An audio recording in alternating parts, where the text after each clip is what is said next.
French toast. Our lunch and dinner menus have something for everyone, from barbecue platters to unique burgers.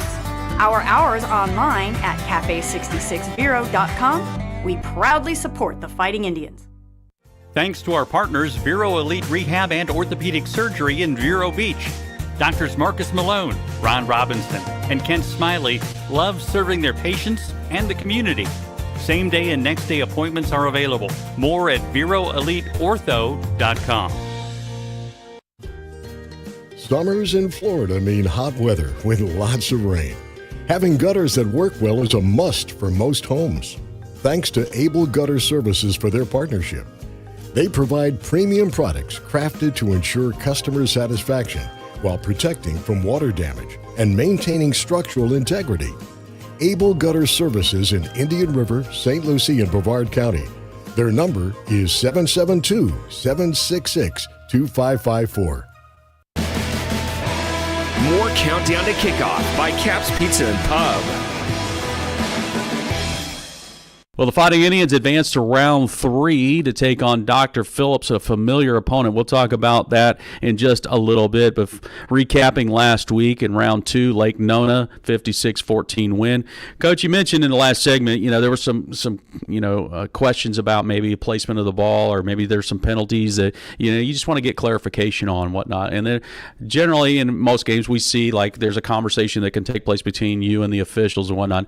How does that typically go? I know obviously there can be arguments and disputes and whatnot, but what's kind of like the process? What's the protocol for that? Well, I think just speaking, specifically as it pertains to me and our program is, we want to make sure and we give everybody, including the officials, the benefit of the doubt. I mean, there's obviously, we're all human beings. There's human error. There are situations that come up, and so.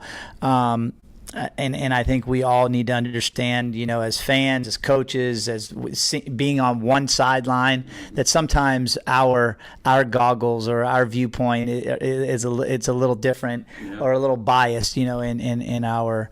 So I think over the years, and just for doing this as long as I have, I've learned to kind of stay in my lane, so to speak, and make sure that you give those guys an opportunity to call the game and be respectful of the job that they're trying to do.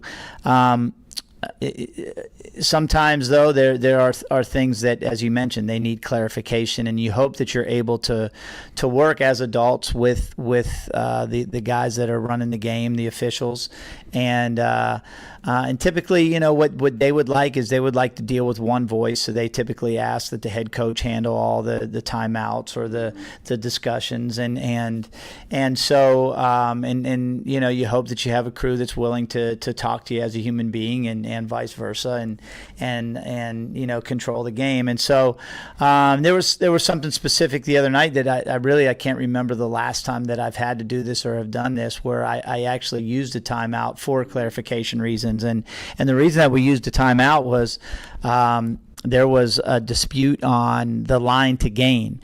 And so Lake Nona was, fourth down, and I believe it was 4th and 4 or 5, and the line to gain was the 50-yard line just across the 50, the ball was spotted, nearly a yard in front of that at the 49, and so both sides, we were in transition. They came up short, and so our defense hustles off, and offense is getting ready to get a play call, and they're doing the opposite. Well, what happened is there was some confusion, I guess is probably the best way to describe it. And the chains had already been set and marked, to the 49, so there was no proof or point of reference, so to speak, as far as where that line to gain was. And so with the confusion, the ball was spotted, and they were given a first down. So everybody was baffled. The line judge on my side, our coaches, and obviously, we're in a situation now where we have video proof of, with the sideline replay of so just in case you're not sure, you can look at the iPad and see that, but we are, and so it was clear to us, and But anyway, I had to call timeout to try to get this explained, and unfortunately, they listened and they were all ears. But at the end of the day, they have the final say, and it was explained to the referee that the line judge on the other side said no, the line to gain was the 49, and I think he had just maybe, again, there's human error and gotten confused, and unfortunately for us, it's at a critical point in the game. Obviously we're in the state playoffs. You hope that big things like this don't happen, but they were able to be awarded the first down and then go down and score, and now it's a 14-7 game, and very critical. But I explained to our guys that there are all different types of adversity that go on during a game. We don't know how to predict what it's going to be. We just know there's going to be some. And I think it's always how we respond to that adversity is a lot of times makes the difference in the outcome of the game. And so I was pleased with our response. Obviously, they hit a big play. It wasn't on the very next play.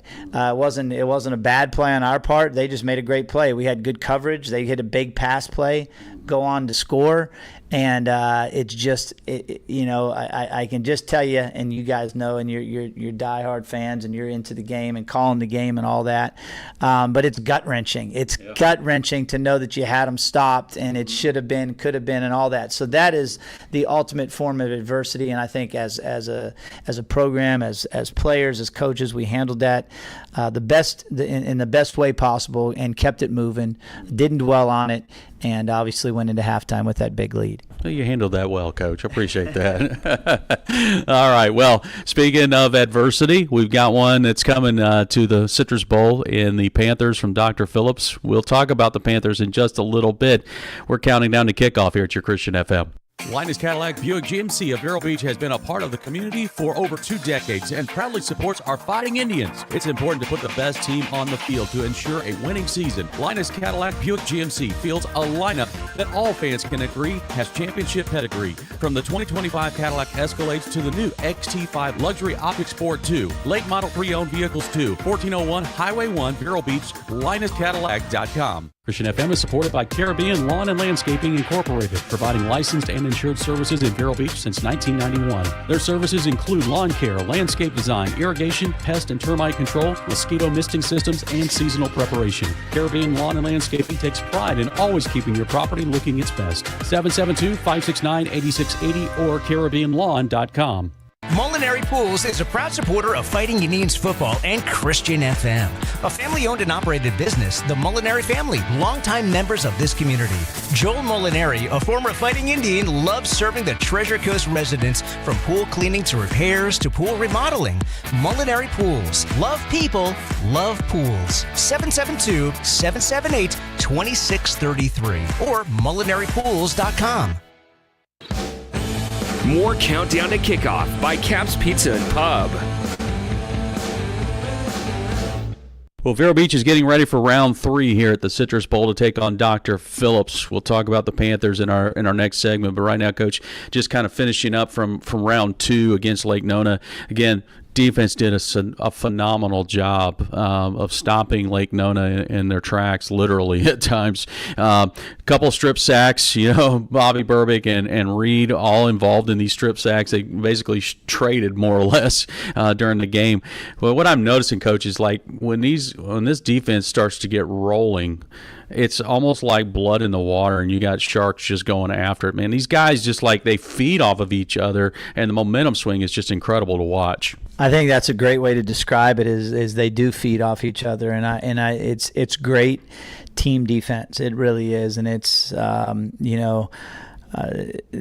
there's not a whole lot of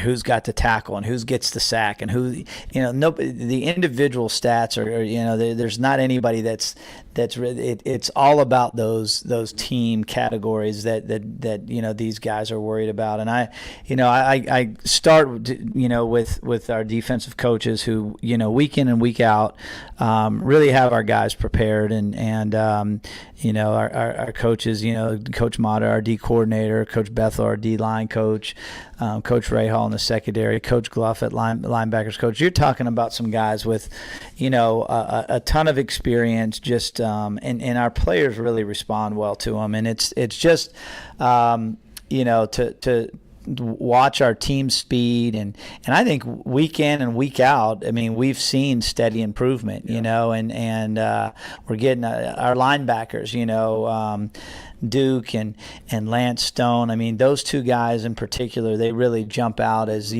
guys that have made big improvements throughout the year. And then you mentioned those guys in the D-line, and it's not just Bobby and Malachi. I mean, obviously they had great games, but that defensive line rotation that we can, keep those guys coming in and keeping them fresh and moving them, and it's just a lot of fun. I mean, obviously I'm involved as the coach. You're involved as a play-by-play guy, but I mean, even as a fan watching it, it's just a lot of fun to see our guys run into the ball.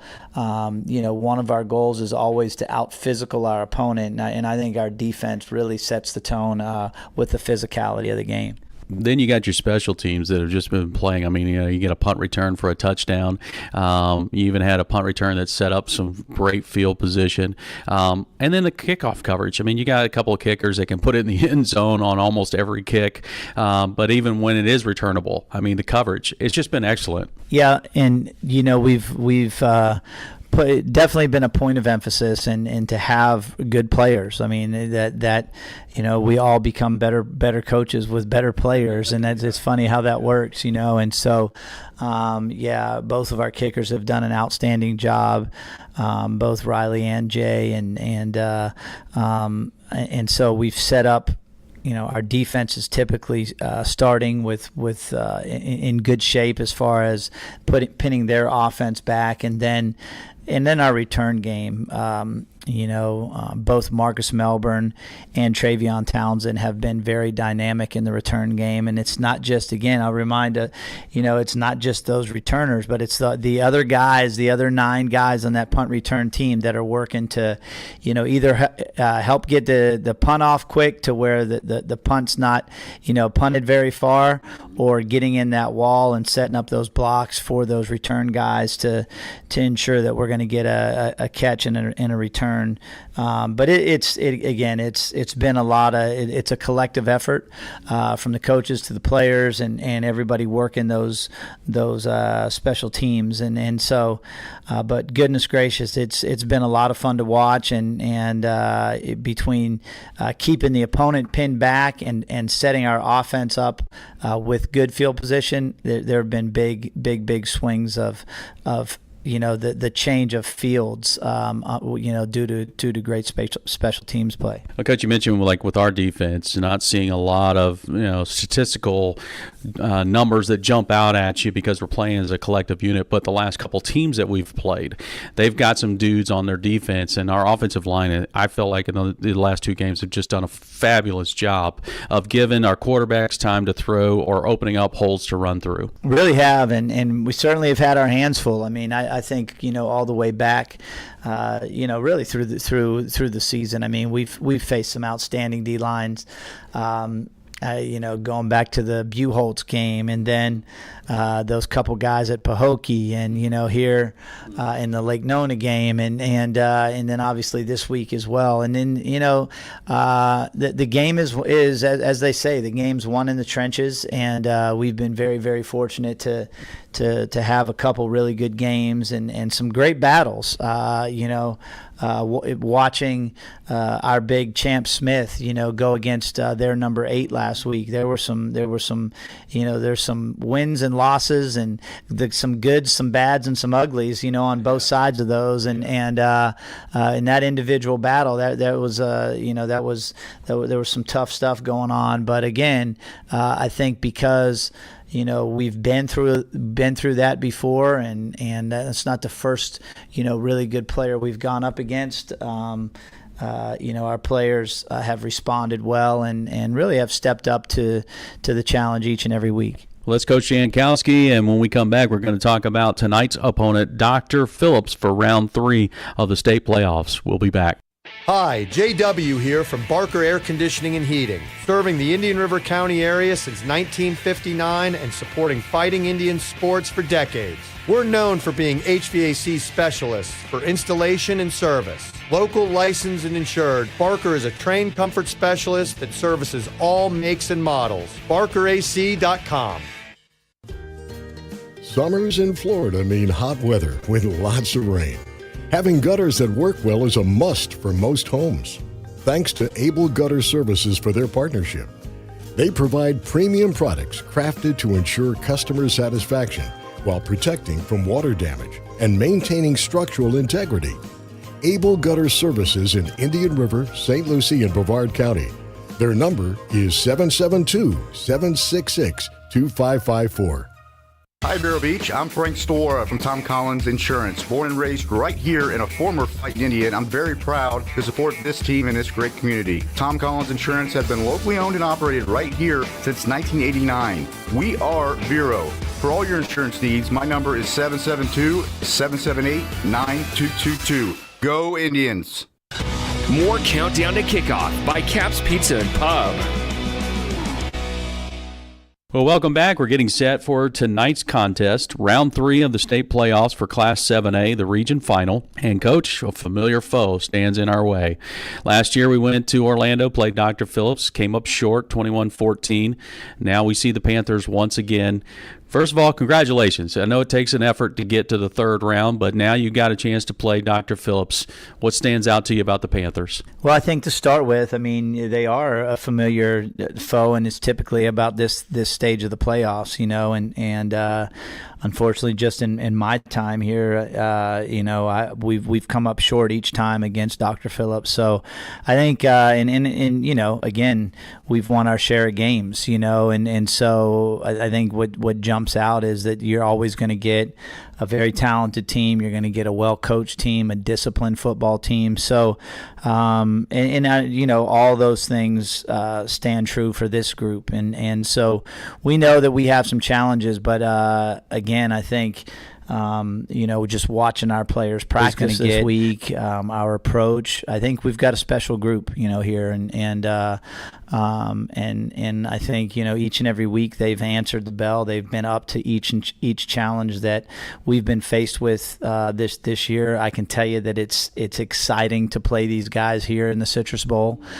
to be at home for Thanksgiving week, and to be out here on a Friday after Thanksgiving. It's something special, and I know that our players are not taking it for granted, and I know that we're not just happy to be here. You know, we've got business to take care of tonight, and again, all due respect to Dr. Phillips, and we understand the challenges, but we've got, like I said, a special group that knows what's at stake, and I think, you know, each and every Friday night up to this point, you know, our guys have put it together, and I would expect the same tonight. Coach, obviously we've all read about or watched film from the previous game that Dr. Phillips played in and defeated Fort Pierce Central. We don't have to go in the breakdown of how that all happened, but the point is that Dr. Phillips obviously played till the final whistle. So you know this is going to be a scrappy bunch. Yeah, and I think, you know, you've got to, when you get to this point, and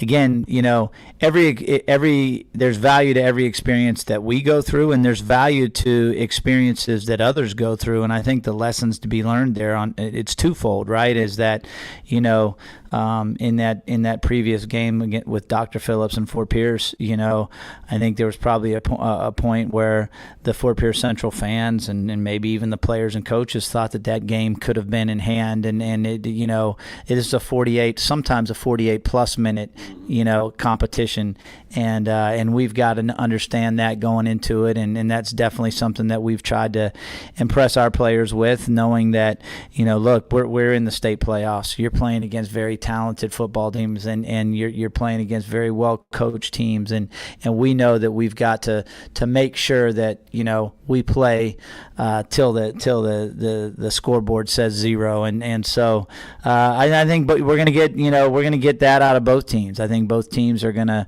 know and understand that, and it should be a great one. It definitely has the makings for a great game. Well, Coach, with this week being, you have a holiday in there with Thanksgiving, and we're playing on Black Friday. There was no school, but, you guys were trying to work out your practice schedules throughout the course of the week. And then on Wednesday, you had a nice special meal afterwards with the team and whatnot, and it was kind of cool. You guys invited me to come along, which I appreciate that, but it was really kind of fun to just watch the camaraderie that goes on with the team. I know, you get to see it firsthand, but being able to watch this and see how these guys, they really do like each other. They surely have a lot of fun. I would hope that they like each other, but they do, and I think on and off the field, it's a great group of kids, and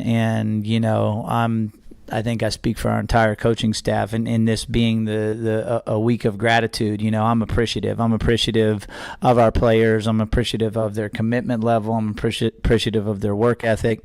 We talk about their talent all the time, but it doesn't always go hand in hand where you win games and they are a fun group and a group that likes each other, a group that you trust and like to be around and they like to come to practice and all those things work with this group, and I mean that, and I know sometimes coaches are programmed to say those kinds of things about their guys, but this is a real deal, and so they play unselfish. They enjoy being around each other. Practices are fun.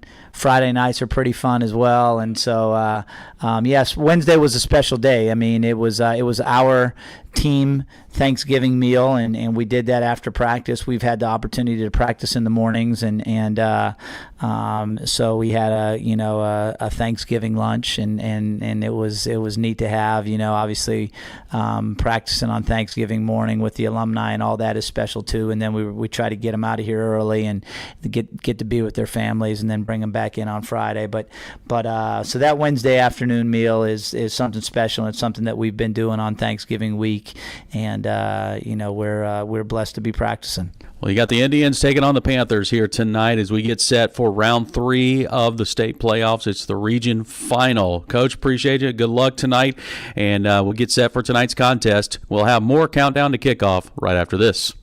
Comfort Zone AC and Heating of Vero Beach has been servicing Indian River County for over 40 years, using only certified technicians. As a Christian, family, and veteran-owned and operated business, they offer comprehensive air conditioning, heating, and indoor air quality solutions to their clients. Online at ComfortZoneACNow.com. Proud supporters of the Fighting Indians.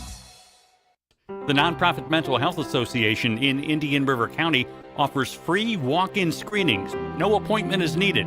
Check out their other services at mhairc.org or walk in at 820 37th Place, Vero Beach, because it's okay to get help. Durfee's Heating and Cooling, a longtime friend and supporter of Christian FM. Durfee's Heating and Cooling offers air conditioning repairs, maintenance, and new installations. Family owned and operated, serving the Treasure Coast area. Durfee's Heating and Cooling, 772-971-5884. More Countdown to Kickoff by Cap's Pizza and Pub. Well, hey there, everybody. Got a good meal in yesterday. You got a little shopping in maybe today, and now you're ready maybe for a little football, high school football, that is. All right. Hey, Vero Nation, Paul Dipton along with Matt Paris as we get set for round 3. And, oh, yeah, by the way, it is that familiar foe, Dr. Phillips. We'll talk about the Panthers in just a little bit. How did we get here? Well, round 1, it was East Ridge. Then round 2 last week, we took on Lake Nona, defeated them 56-14, and we get to advance to the 3rd round. Can Vero Beach overcome the hurdle that has been our bugaboo for the last several years, the 3rd round? We'll get a chance to find out, obviously, in about a couple of hours or change. But right now, Matt, let's talk about last week with Vero Beach taking on Lake Nona. It was a game where you saw, and Coach talks about this all the time, about it being a complementary sport. And when you see the offense doing what it's doing, and then it helps the defense, and then the defense does what it's doing, it's helping the offense, and then all the special teams are helping the whole, both offense and defensive unit. And we saw that play out so well in that game against Lake Nona. We certainly did. We took Lake Nona out of what their specialty was, and so what they weren't really good at is the passing game, and not just the passing game, but deep passing, trying to get quick scores or anything like that. That's not their forte. That wasn't what they were doing. Mm-hmm. When we were able to put points up, that takes them out of the game, right? And as soon as they got out of that, now that their young man was trying to stay in the pocket a little bit too long. Well, I guess he wasn't staying too long. He was too long for Vero. Right, yeah, no kidding. Yeah. Because that's what it was. It went from 3 seconds to about 1.5 seconds. Absolutely. Yeah. And with that, one of our strengths is that right there. We got some guys, they got some get off, all right, and they got motors, all right, and they've got, and Coach Bethel has them. They've got the spins, they've got the hand checks, they've got you name it. They've got the repertoire as far as rushing that passer. And when they know that, okay, now he's in a passing down, and what we did basically is put them in every down was a passing down. They couldn't afford to just run the ball. Yeah. They weren't going to, because that was what you could see that that's what they wanted to do. They wanted to get the ball and just methodically go down, take the ball away from Vero, and then get a score or two, keep it close. Well, man, when our offense was jamming, it was doing its thing, that young man, and he's a decent quarterback, but that wasn't his strength. Right. And boy, oh boy, we put it to him. You know, Coach, years ago, Coach Jankowski talked to us about the whole time of possession. And, you know, and you think, and that strategy can work as long as you're executing and scoring points. But if you're not, if you're taking up a bunch of clock and you're not getting any points out of it, then it really doesn't matter, especially when you got a team like Vero that can have explosive plays. They don't need a lot of time to score. No, not at all. We were talking about 30 seconds on a couple of those, or a minute, or whatever it is. I think it was, within a minute we scored 14 points under a minute. So, yeah, you when you look at the time of possession, that was always a big thing, especially the NFL. They'd always put that stat up there. Oh, hey, look, this is what they've got. Sure. And then they started getting away from that in the college because of the speed of how they get in these offenses. And that came right down into the high school. Yep. Or maybe the high school took it to that next level. Yeah, sometimes you wonder if is it going up or coming from the down to the bottom, down, top to the bottom, Yeah, now you're seeing it always is rising now from the high school level to the college level. But, yeah, Coach Jankowski, that's never been his thing. All right, he is not worried about time of possession. He is going to score. You give him 3 seconds, he's going to try to score. Yeah, no kidding. I mean, very rarely I think we've ever seen him just say, hey, let's take a knee on this one and take it to the locker room. All right, if he's got some time on the clock, that means his mind's going. And offensively, he's like, what can we do? Yeah, no kidding. It also really helps, again, when your defense is playing as well as they are. We had 4 possessions, not just on the plus side of the 50, plus 12 and in. I mean, we had plus 12, plus 9, and plus 2. Yeah, so we had a couple of strip sacks where we had that. And then, of course, the kicking game and the punting game, that's the third part of the whole phase of what we're talking about. But, when the defense is giving you those possessions in a short porch like that, I mean, it's easy. It's a lot easier, put it that way. Yeah, and no especially kidding. when you got an offense like what we've got with either Mons or E.J. White back there. It's fantastic. And, and we're going to need that tonight. We're going to need all 3 phases to beat Dr. Phillips tonight as well. No doubt about it. I mean, you're down to the last 8 teams in your respective class. You're going to be facing best on best at this point. And so, you got to bring your A game at this point now. If you don't, then you're probably watching the rest of the playoffs from your couch. You are. But that game last week with Lake Nona, you looked at Champ comes in, Champ Mons, quarterback. He comes in, first drive, he looks great. Boom, boom, boom, boom. We go right down. Matter of fact, the touchdown pass, I believe it was to Marcus Melbourne. This young man steps up in the pocket and off his off-throwing foot throws probably a 30-yard pass from a young man going away from him. It's hard enough as a sophomore to be able to just on your off foot just to throw that 30-yard pass in a moving pocket. But he did it with a young man going away from him and kept him in stride.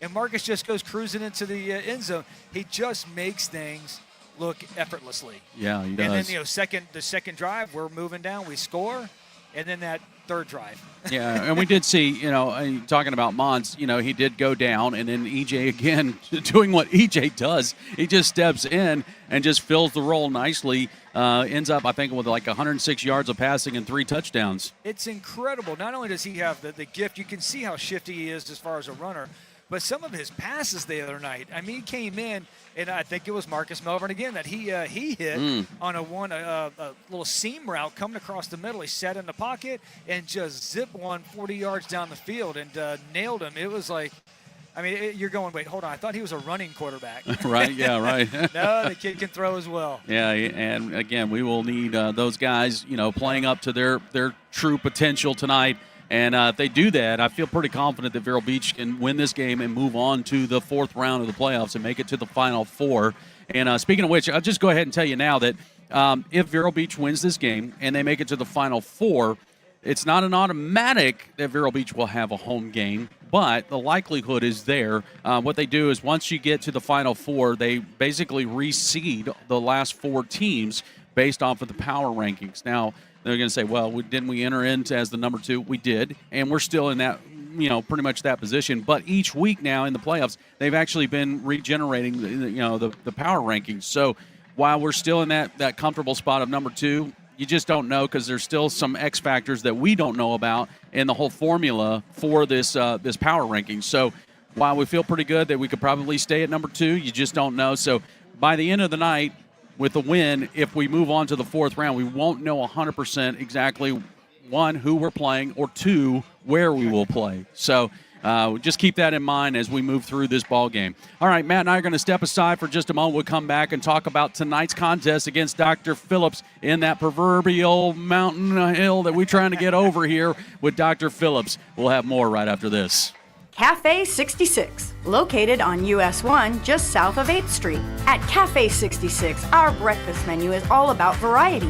From biscuits and gravy to country fried steak and eggs to Nutella stuffed French toast.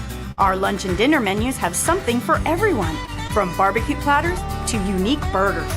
Our hours online at cafe66vero.com. We proudly support the Fighting Indians. Christian FM can put this game on the radio thanks to the support of businesses like Chuck Bateman State Farm Insurance in Vero Beach. Chuck's goal is to create an atmosphere where customers can talk about what's important to them. He's also a huge supporter of our local chapter of the Fellowship of Christian Athletes. Chuck's phone is 567-1106 or chuckbatemaninsurance.com.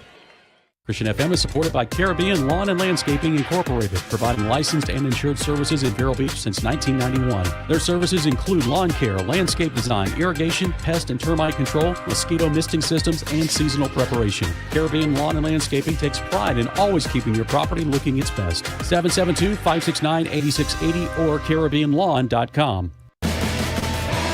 More Countdown to Kickoff by Cap's Pizza and Pub. Well, Vero Nation, your Fighting Indians have made it to round 3, and you're going to go, yeah, right, we know this story, right? A year ago, Vero Beach made it to round 3, traveled to Orlando to take on Dr. Phillips. Came up short, 21-14. We have faced the Panthers 3 different times in the playoffs, and so far, 0-3. It is very challenging, not only to beat Dr. Phillips, just to win a game period, but once you get in the playoffs, it becomes really challenging. But, Matt, with all that said, you got different teams. Even this team is different from last season to this year, meaning Vero Beach, and really Dr. Phillips as well. For Vero Beach, they got to keep their eye on the ball, and tonight the eye is going to be on number 2 in the backfield. That is Zion Matthews. He is a top-notch running back. He really is, and what they like to do with that young man is they'll either put him right next to the quarterback or sometimes they'll put him in the pistol. So he's behind the quarterback. The quarterback's getting the shotgun. So he's at about 7 to 8 yards behind. When that ball is tight, he's actually on a sprint. And that quarterback is just grabbing it, handing it to him, and he is full speed. And that's why even if he makes contact, sometimes he's still picking up 3, 4, 5 yards. And it's imperative for Vero to just block that up. Make him have to stutter step, make him have to pause for a second, because when he gets ahead of steam, the kid, he's rushed for, I think, 1,245 yards. Yep. So pretty impressive, over 100 yards a game. And so, you just don't let him get that full head of steam. Yeah, there's no doubt he is the main focal point of their offense, but he's not the only part of their offense. So it also has to be, we have to be careful on the defensive side that if, yes, we got to keep our eye on him, but we can't also lose any type of containment. We can't lose coverage, so to speak. We got to be careful on that too, because it's real easy to start peeking in the backfield. Next thing you know, a guy's gone by you. Oh, there's no doubt. You can see the young men throw. They got 2 quarterbacks. Both of them have thrown for, I want to say, a combined probably somewhere around 800, 900 yards. So it's not like they don't throw. Mm-hmm. They can throw, the guys, both of them. They have a nice little spin on the ball, a little long on their deliveries, but they can actually throw. And they've got some receivers. They're out of the Orlando area. There's a plethora of talent up there. And so, you get You fall asleep a little bit, and they'll burn you. All right, Matt. Let's break it down. If you're coach, what do you feel like for Vero Beach? What are keys for you offensively first? All right, so from the offensive side, what we've got to be able to do is, depending on who's at quarterback. But so let's just say EJ's our quarterback. Okay. All right. Let's go with EJ. If EJ's our quarterback, then we've got to make sure that we stay going forward. All right. No silly penalties. Keep no offsides penalties. None of that right there. And again, another young man with a cadence difference, and so we've got to make sure that we're going forward with that. All right. When you have an opportunity to catch a ball, you got to catch a ball. All right, that's just it, and we got to just clean up some of the holdings that we've had. So anyway, so I think offensively with what we have with EJ, he's got a lot. I mean, he can do a lot. Yep. We just got to make sure we're going forward with him. And like last week, we were able to overcome some with Mons because he's just got that ability to move it around. Right. And if Mons is there, then you know what? Hey, it's open sky. Let's go, baby. All right. On the defensive side, what do you think? What do you feel are keys? Man. The keys got to be we got to slow down Matthews or Zion. All right, we just got to be our front 4 or 3 or however you're going to rush that. Our linebackers got to be able to fill the hole. All right, and we've just got to be able to make him pause for a second. If we can do that, we can somewhat contain him, force them to throw. I think we have a chance. All right. One thing we know about the Panthers, they are a scrappy bunch. They are going to play the entire ball game as they came back last week against Fort Pierce Central. 4.5 minutes to go in the ball game. They were down 21-6. They won the ball game 22-21 and ended up here tonight in the third round of the playoffs. So we got our hands full, no doubt about it. We're going to step aside. We're going to check in with Doug down on the field. We're counting down to kickoff to round 3 of the playoffs here at your Christian FM.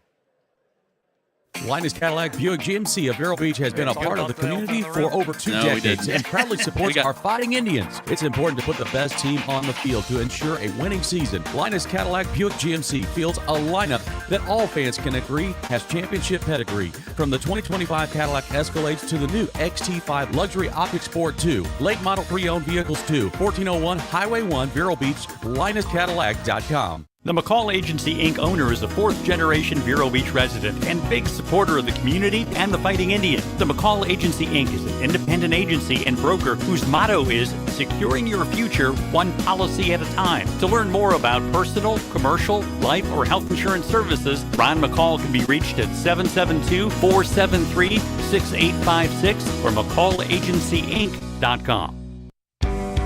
Christian FM thanks Paris Family Chiropractic for their support. Dr. Matt Paris is a longtime resident of Vero Beach and a former quarterback for the Fighting Indians. Just like our Fighting Indians work hard for the win, Dr. Paris works hard for a patient's well-being. From proper alignment to good nutrition, Dr. Paris helps patients achieve the win. Paris Family Chiropractic, when the spine is in line, everything is fine. 299-4649 or ParisFamilyChiro.com.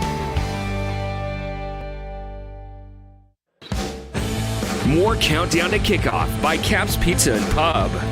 Well, we welcome you back inside our men's health game day of Vero Beach broadcast booth. Matt and I will be up here getting ready for tonight's contest. Round 3 of the state playoffs for Class 7A. Dr. Phillips taking on Vero Beach here at the Citrus Bowl. The guy that's going to be roaming the sidelines tonight, it's good to have him back, is Doug McKenzie. And Doug, this is no stranger to Vero Beach. We were just in this position a year ago. So defensively, we got to get after number 2. So what do you see happening tonight? On the defensive side, we just got to really contain him. He likes to get outside. But I got to be honest with you, I'm a little concerned about number 11. Number 11 loves to run the ball. He'll go through his progressions, but he loves to just look for one spot. If it's not open, he's going to run the ball. He is literally going to go up the gap, and he doesn't care where he goes with that ball. Right now, I'm not really too concerned. They are pretty much like Matt said earlier. I think they're really one dimension. They love to run the ball. That's their bread and butter. With our guys up front, and Matt mentioned this also, we run a 3-3 stack, and we run a 4-2 defense. Mata's going to change it up. They're not going to be ready for that speed that Vero has right now. No doubt about that. As we've seen with a lot of different teams so far this year, they're not ready for that speed. But, Doug, you mentioned it. I mean, they are one-dimensional. Doesn't mean they won't take their shots. So how do you keep your secondary engaged and not fall asleep at the wheel? Well, one of the things that Mata did all week and Ray Hall did, we did a lot of one-on-ones. So you're going to see a lot of one-on-one tonight, and those guys pretty much were staying in phase right on their hips with the receivers all week long. So I think that's pretty much what Mata's going to do all night. We're going to probably stay man-to-man most of the evening, and that's kind of our bread and butter right now. Yeah, no doubt about that. All right, on the offensive side, Doug, we watched, Champ Mons go down last night, last week. What's his status? Do we expect to see him tonight? Yeah, you're not going to see him tonight. He's going to be out for tonight. Maybe next week he'll be back. Hopefully, we get past this game and he'll be back. He's ready. The team is ready. This past week of being out here and watching the team, as you and I talked the other day, these guys are prepared. They know what they're going to do. They know how they're going to do it, and they're going to move that ball down the field. They know how to work the field. Yeah, you talk about a team being one-dimensional. Vero's definitely not been one-dimensional. Correct. But when they're scoring a lot of points, Doug, then that helps the defense because then that offense has to become one-dimensional to try to catch up. Yes. And I will say this. The one thing that I really noticed this year compared to last year, the receivers are running these routes just like it's in the game time. In practice, they're running these like it's game time, even on practice days. If you run a 5-yard out, they run a 5-yard out just like you do it on game day. Most of the time, some guys will take a play off. You don't see that out here. You got 4 receivers running down the football field at top speed, even in practice. Yeah, no doubt about that, because they never know when it's going to be their turn to not only catch the ball, but make a key block for one of their mates to maybe get to the end zone. Correct. All right, Doug, it's a nice, crisp night out there. What's it like for you? I'm comfortable. As you can tell, I've got a sweatshirt on. I'm good. All right. Well, we appreciate you being down there. Look forward sir. to touching base with you through the course of this ball game. All right. We're going to step aside. Coming up, we've still got Women of the Fighting Indians. Bobby Paris has got Angela Banshoff. And then we're going to talk to Marcus Melbourne, one of our players of the game from last week. We're counting down to kickoff here at your Christian FM. Hi, JW here from Barker Air Conditioning and Heating, serving the Indian River County area since 1959 and supporting fighting Indian sports for decades. We're known for being HVAC specialists for installation and service. Local, licensed, and insured, Barker is a trained comfort specialist that services all makes and models. BarkerAC.com. Thanks to Longevity Rehab Centers in Vero Beach and Sebastian, owned by locals whose mission is to help heal those who are hurting with the goal of getting them back to a productive life. Longevity Rehab has built a reputation of trust with their clients from the top down, offering both physical and massage therapy designed to restore, relieve, or maintain a healthy lifestyle. Blue Cross Blue Shield, Humana, Cigna, United Healthcare, Health First, Medicare, and most insurances are accepted. LongevityRehab.com. Thanks to our partners, Vero Elite Rehab and Orthopedic Surgery in Vero Beach. Doctors Marcus Malone, Ron Robinson, and Kent Smiley love serving their patients and the community. Same day and next day appointments are available. More at VeroEliteOrtho.com. Welcome back to Countdown to Kickoff on the Vero Nation Network. Time to get to know your Indians. Well, folks, we got our wide receiver, Marcus Melbourne. And Marcus, what a game you had last week. What was it, something like 4 catches, 92 yards, and a couple of touchdowns, and a punt return as well, man. Boy, you showed up and showed out on Friday night. What was that like for you? It was just great, man. It was a great experience. I just came into the game. Every time my number was called, I knew I was going to make a big play because we've been emphasizing it the whole week on practice. So I know every time I was going to get the ball, I was going to make a big play. You got a lot of offensive weapons on that side of the ball, and through the course of the season, man, you've had some moments. Some of the other guys have had some moments, man. That has got to present some interesting challenges for opposing defenses. Yeah, it's definitely difficult for defenses when we have so many weapons. It's not just like one guy's getting the ball. It's like we can spread it out anywhere. So, I just push all my guys in practice every day and just get 1% better every day. You put a nice exclamation point on the game the other night with that punt return of 35 yards, including how you actually got into the end zone, man. Take us through that. Yes, sir. I seen the wall being made, just went through there. I seen the last guy, leaped over him, and it was just great. Just excellent touchdown and everything.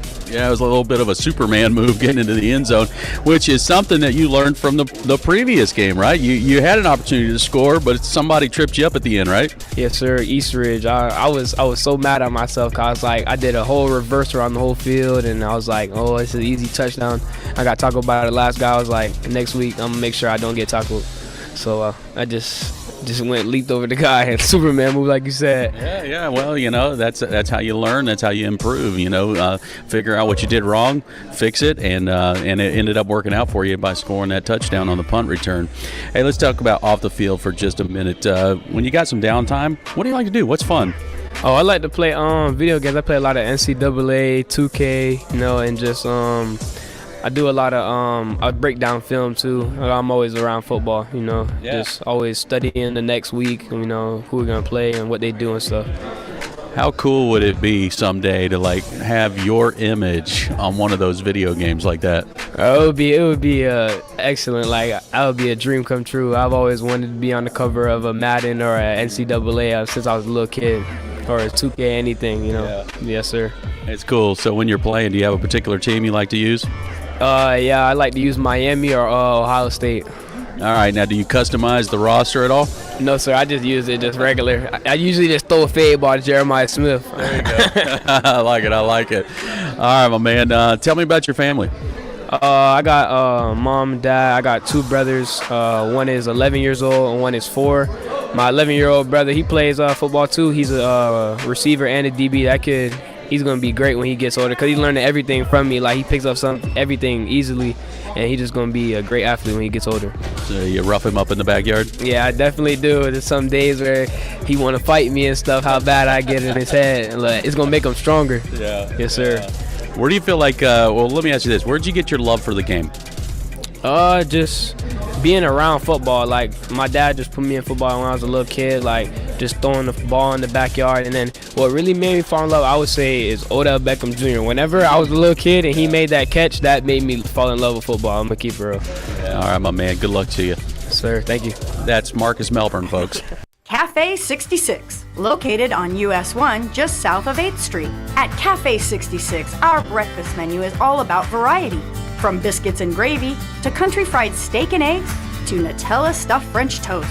Our lunch and dinner menus have something for everyone, from barbecue platters to unique burgers. Our hours online at cafe66vero.com. We proudly support the Fighting Indians. It's countdown to kickoff. Now, here's Bobby Paris. Welcome to Women of the Fighting Indians. My guest this evening is the vivacious and adorable Angela Banzoff. Hello, nice to see you. Mom to Austin Banzoff, number 9. That's right, folks. You've watched him. He's a wide receiver. Austin is one of our top receivers with a great football sense, a definite necessary asset for our winning season. So tell us about yourself. I was raised here in Vero. I'm very proud to be a graduate of Vero Beach High School, class of 1996. I went to Auburn University after that, and shortly after I graduated from Auburn, I moved to Texas where I met my husband, Rob. We have 3 kids. Parker is a freshman at UNF in Jacksonville. Austin, as you said, is a senior here at Vero, and then our daughter Lucille is a freshman at the Freshman Learning Center, and she's a JV cheerleader. How do you organize your time? Well, I do love to make lists. I also just really strive to put all of my family's interests and my kids, their priorities. So I just really make sure that I'm doing the best I can at not missing anything. I'm trying to be there for them and their friends. Maybe I should take a little bit more time for myself, but for right now in this season of life, I'm just really all in for every single thing that they do. Well, you look like you take pretty good care of yourself. You're adorable. Do you get help from the family? Yeah, no, our kids help a lot. We are definitely a team. Certain chores around the house that the kids do, Austin and Lucille. Now that Parker's out of the house, they got a little bit more load. Do you ever just say, okay, guys, phones down? Oh, for sure. Sundays are a big day for us after church. We love to go grab brunch or lunch somewhere, and then weather permitting, we love being out on our boat. And so that's probably our favorite family day. Austin's had a great season. 24 catches with at least 4 TDs. This makes a mom very proud. Okay, so he runs out on the field. How do you feel? I would just say exciting and just super proud. Austin has played tackle football since the 2nd grade. He was born in Texas, so obviously, like Florida, football is really big out there. And so he just is a natural athlete, and just I love watching him. I get super excited. I'm just so proud of him, and he's got the best smile, and he always will find me and just smile and give me a hug after the game. And so no, I don't really want to say scared, but I'm just excited. So join me, Bobby Paris, at halftime for more of Women of Fighting Indians football. Comfort Zone AC and Heating of Vero Beach has been servicing Indian River County for over 40 years, using only certified technicians. As a Christian family and veteran-owned and operated business, they offer comprehensive air conditioning, heating, and indoor air quality solutions to their clients. Online at ComfortZoneACNow.com. Proud supporters of the Fighting Indians. Cap's Pizza and Pub, a proud sponsor of the Fighting Indians and Christian FM, serving Vero for over 35 years. Cap's offers Italian cuisine, including pizza, strombolis, calzones, hot and cold subs, plus wings. A family-owned and operated business, John and his staff are happy to serve. Cap's Pizza and Pub, 725 27th Avenue Southwest, Vero Beach, 772-770-2277 or capspizzamenu.com. The Fighting Indians rely on teamwork, and so does Christian FM. One of those teammates is Scott Sporting Goods. Scott Sporting Goods features an array of sporting equipment, including clothes and shoes. They are also the ones that fit our Fighting Indians broadcast team with the Fighting Indians apparel. Located in downtown Vero Beach, 1407 20th Street. Their phone number is 778-0661. Thanks to Scott Sporting Goods. A septic system is only as good as the installation and maintenance. Reliable Septic is the name known along the coast for being the professionals who install and service these systems for both residential and commercial uses. They'll determine the on-site needs and design considerations for a complete wastewater treatment system. Thanks to Reliable Septic Service. 772-562-4242. WSCF Vero Beach, Christian FM. Vero Nation Network and Christian FM Sports presents Fighting Indians football. Keeper by EJ. EJ off the right side. Push forward. It's touchdown. EJ White. He's got Hillsman wide open at the 40, 35-30, 25-20, 10-5. Shakes a tackle. Touchdown. Jonathan Hillsman. White again looking to throw. He's got Stinson who's got a step. And Stinson's got it for the touchdown. EJ, high snap, brings it in. He's going to let it go towards the end zone. It's caught! Jordan Crutchfield. He caught it. Touchdown, Jordan Crutchfield. How about that? This is Fighting Indians football. Here's the voice of the Fighting Indians, Paul Tipton. Well, we're live from Billy Livings Field at the Citrus Bowl. It is the FHSAA Region 3 Regional Final. Dr. Phillips Panthers and your Vero Beach Fighting Indians. The Friday night lights are on, and it is game time. Hey, Vero Nation, along with Matt Paris, I'm Paul Tipton, welcoming you to Fighting Indians football. And we're proud to bring you our 29th season of Indians football presented by Cafe 66. Doug McKenzie on the sidelines, Don Dexter with stats. Our producer is Stephen Tipton, along with Ashton Curry and our entire broadcast team. We welcome you to this ball game, round 3. And yes, by the way, folks, that is the round we have had our most trouble with in the playoff series for a very long time. And oh, by the way, last year's opponent is this year's opponent, Dr. Phillips. They are here in the house, coming in here 9-3 with a dramatic win against Jupiter, the number 2 seed in the region. And then they also get a dramatic win over the number 3 seed, Fort Pierce Central, last week to earn their right to be here against Vero Beach. Vero Beach, round 1 against East Ridge and also round 2 against Lake Nona, has been on cruise control, putting up over 50 points a ball game, and their defense has just been on fire, only allowing as much as 14 points in a ball game.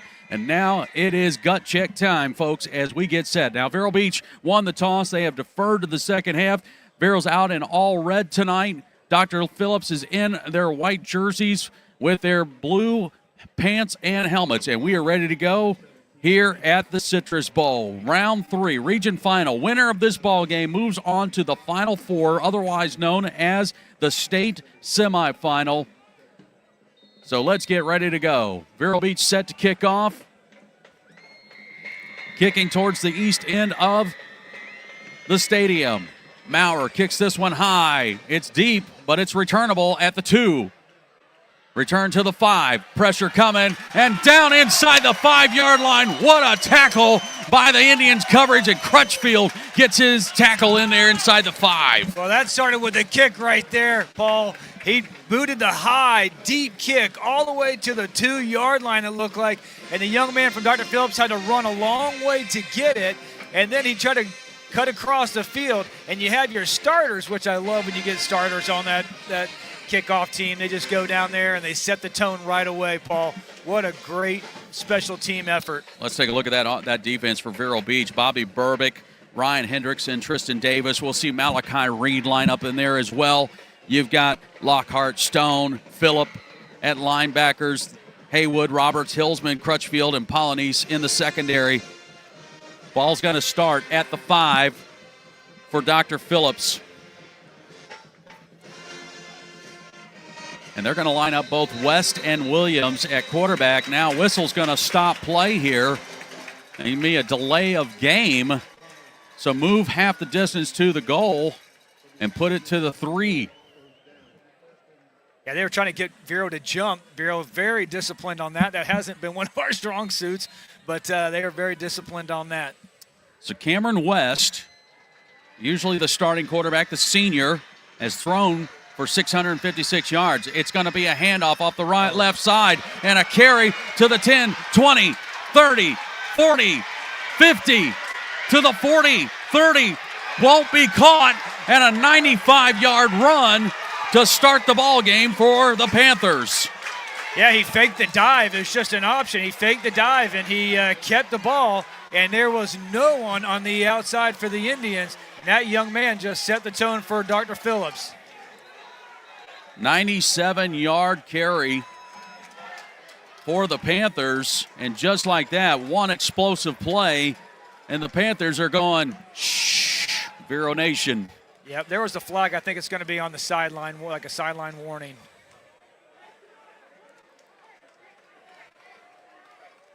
So we'll bring the special teams unit out to try the PAT.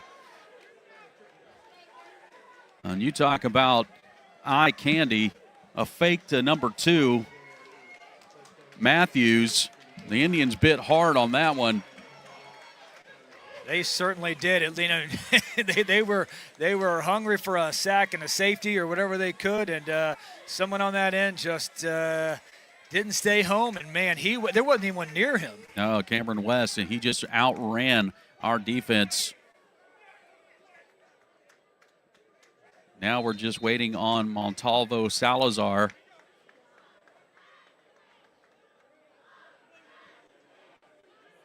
Snap there, the hold's down, the kick is just through, and it's a 7-0 lead here at the start of the ball game. Linus Cadillac Buick GMC of Vero Beach has been a part of the community for over 2 decades and proudly supports our Fighting Indians. It's important to put the best team on the field to ensure a winning season. Linus Cadillac Buick GMC fields a lineup that all fans can agree has championship pedigree. From the 2025 Cadillac Escalades to the new XT5 Luxury Optic Sport 2, late model pre-owned vehicles too. 1401 Highway 1, Vero Beach, LinusCadillac.com. Gino's Nutrition Shop carries a wide selection of safe supplements for athletes no matter their age, especially regular gym goers. I'm Gino, and we love supporting the Fighting Indians. Our supplements work for muscle recovery, hydration, focus, immunity health, along with grab-and-go meals. At Gino's Nutrition Shop in Miracle Mile, our customers are family. So it only took one play for Cameron West to go 97 yards down the home sideline of Vero Beach to the end zone and make it a 7-0 ball game with the Panthers leading here. And we've got still 11:37 to go, and Vero Beach all of a sudden going, man, what just happened? Well, you just got to get the defense over there and you recoup, regroup, and do everything you can.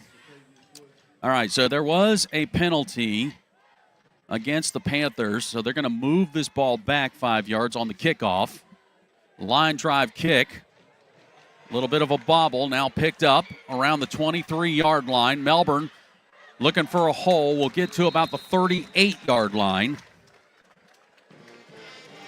All right, so our offense heads out to the field We found out during pregame that Champ Mons is not going to be able to go tonight, so E.J. White's going to lead the troops here. E.J. last week was 10 of 13, 106 yards and 3 touchdowns. That was just passing.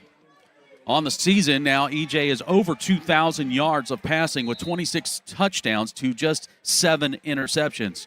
Challenge tonight is going to be Vargas, Dames, Phillips, Mason, and Champ Smith protecting against a pretty good defensive line for the Panthers. Indians going to come out with a 5-wide set. Melbourne's going to go in motion.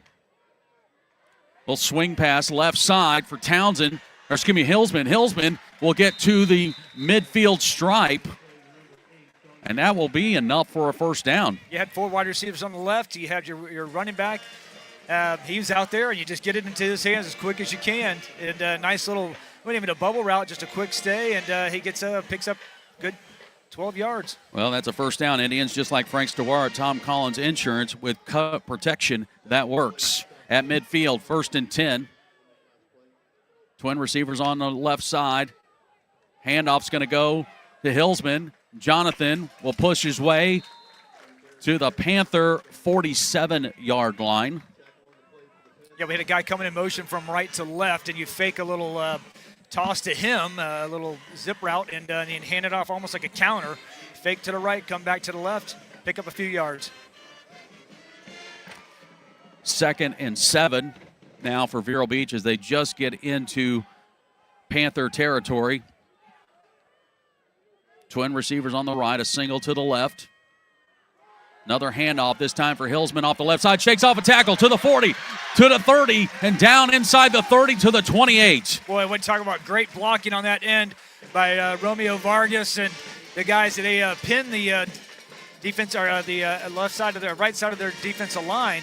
And, Jonathan Hillsman was able to get around the edge and just hit it. Picked up 18 on that carry. They'll spot it at the 29-yard line. And timeout's going to be taken here with 10:17 to go. So we'll step aside. Vero Beach trailing 7-0. HBS Glass is a proud supporter of Fighting Indians Athletics and Christian FM. Since 1973, HBS Glass has served homeowners, architects, and contractors in the Vero Beach area. HBS Glass offers hurricane impact windows and doors. HBS Glass, 722 3rd Place or hbsglass.com. Thanks to HBS Glass.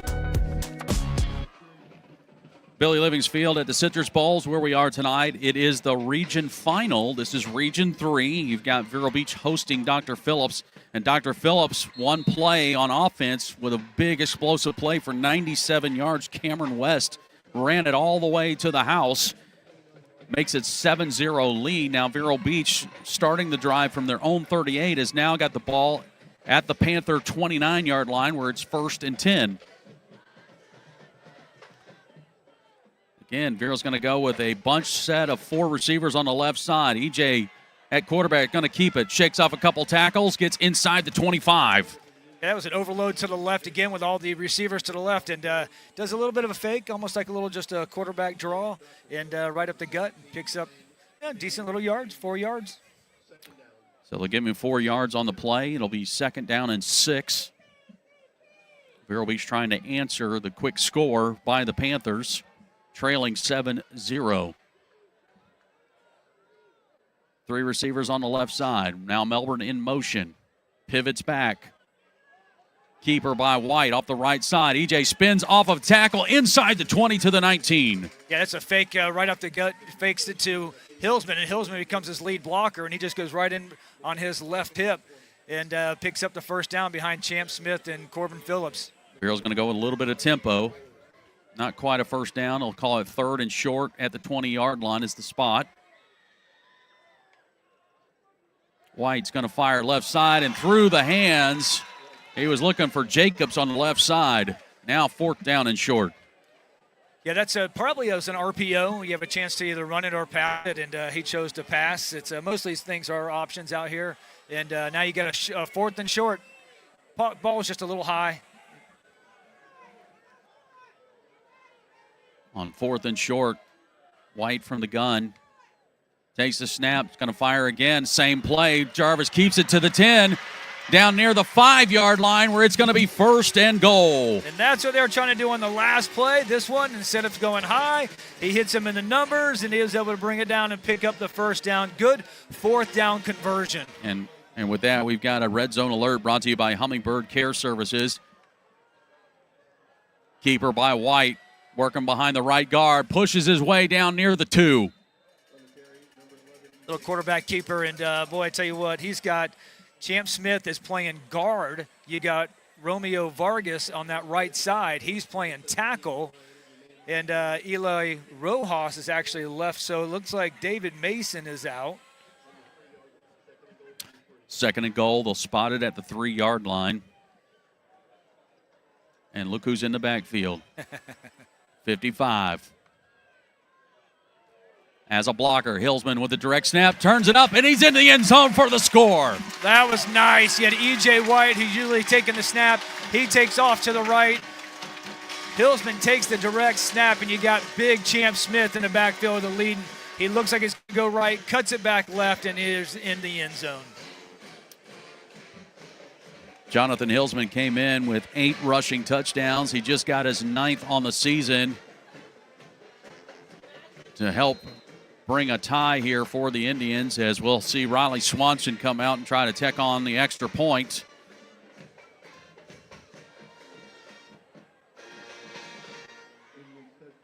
Hendrickson, the long snap. It'll be Banzoff with the hold. He puts it down, and Swanson puts it through, and we're tied at 7. Comfort Zone AC and Heating of Vero Beach has been servicing Indian River County for over 40 years, using only certified technicians. As a Christian, family, and veteran-owned and operated business, they offer comprehensive air conditioning, heating, and indoor air quality solutions to their clients. Online at ComfortZoneACNow.com. Proud supporters of the Fighting Indians. Thanks to Roy Bell Grading Services for sponsoring Fighting Indians football and the Fighting Indians post-game show. Hi, my name is Chase Bell, and my father Roy has served Indian River County in the grading industry for over 40 years. My family and I are proud supporters of Christian FM and the Vero Beach Fighting Indians. Go Vero! No job too small or too big. Roy Bell Grading Services. We roll the earth. 772-473-4559. Roy Bell Grading Services. Well, the Indians answer the bell here as Dr. Phillips took one play to get into the end zone, and Vero Beach comes back with a methodical drive of 9 plays, 62 yards, 3-yard run by Jonathan Hillsman.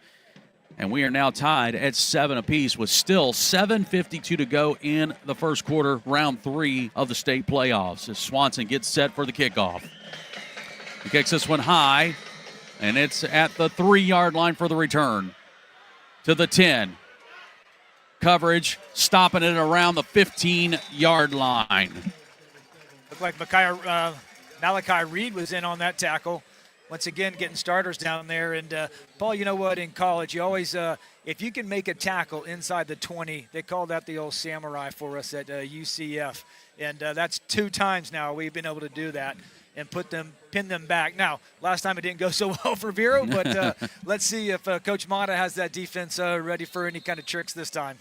All right, so they'll spot it at the 16-yard line of Dr. Phillips. We're tied at 7, and it's 1st down and 10 for the Panthers.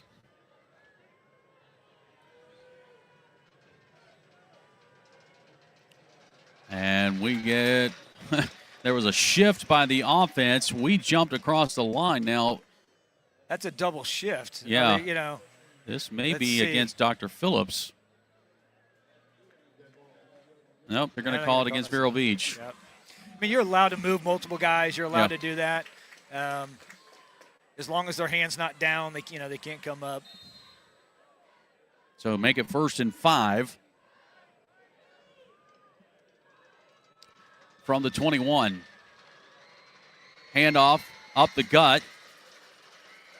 We'll get about to the 22, maybe 23-yard line, and that's as far as they go. About a good 3-yard, maybe 2-yard gain on the play. Brings up 2nd down. Yeah, you got Ryan Henderson in there with Tristan Davis on that left side of the defense getting the stop.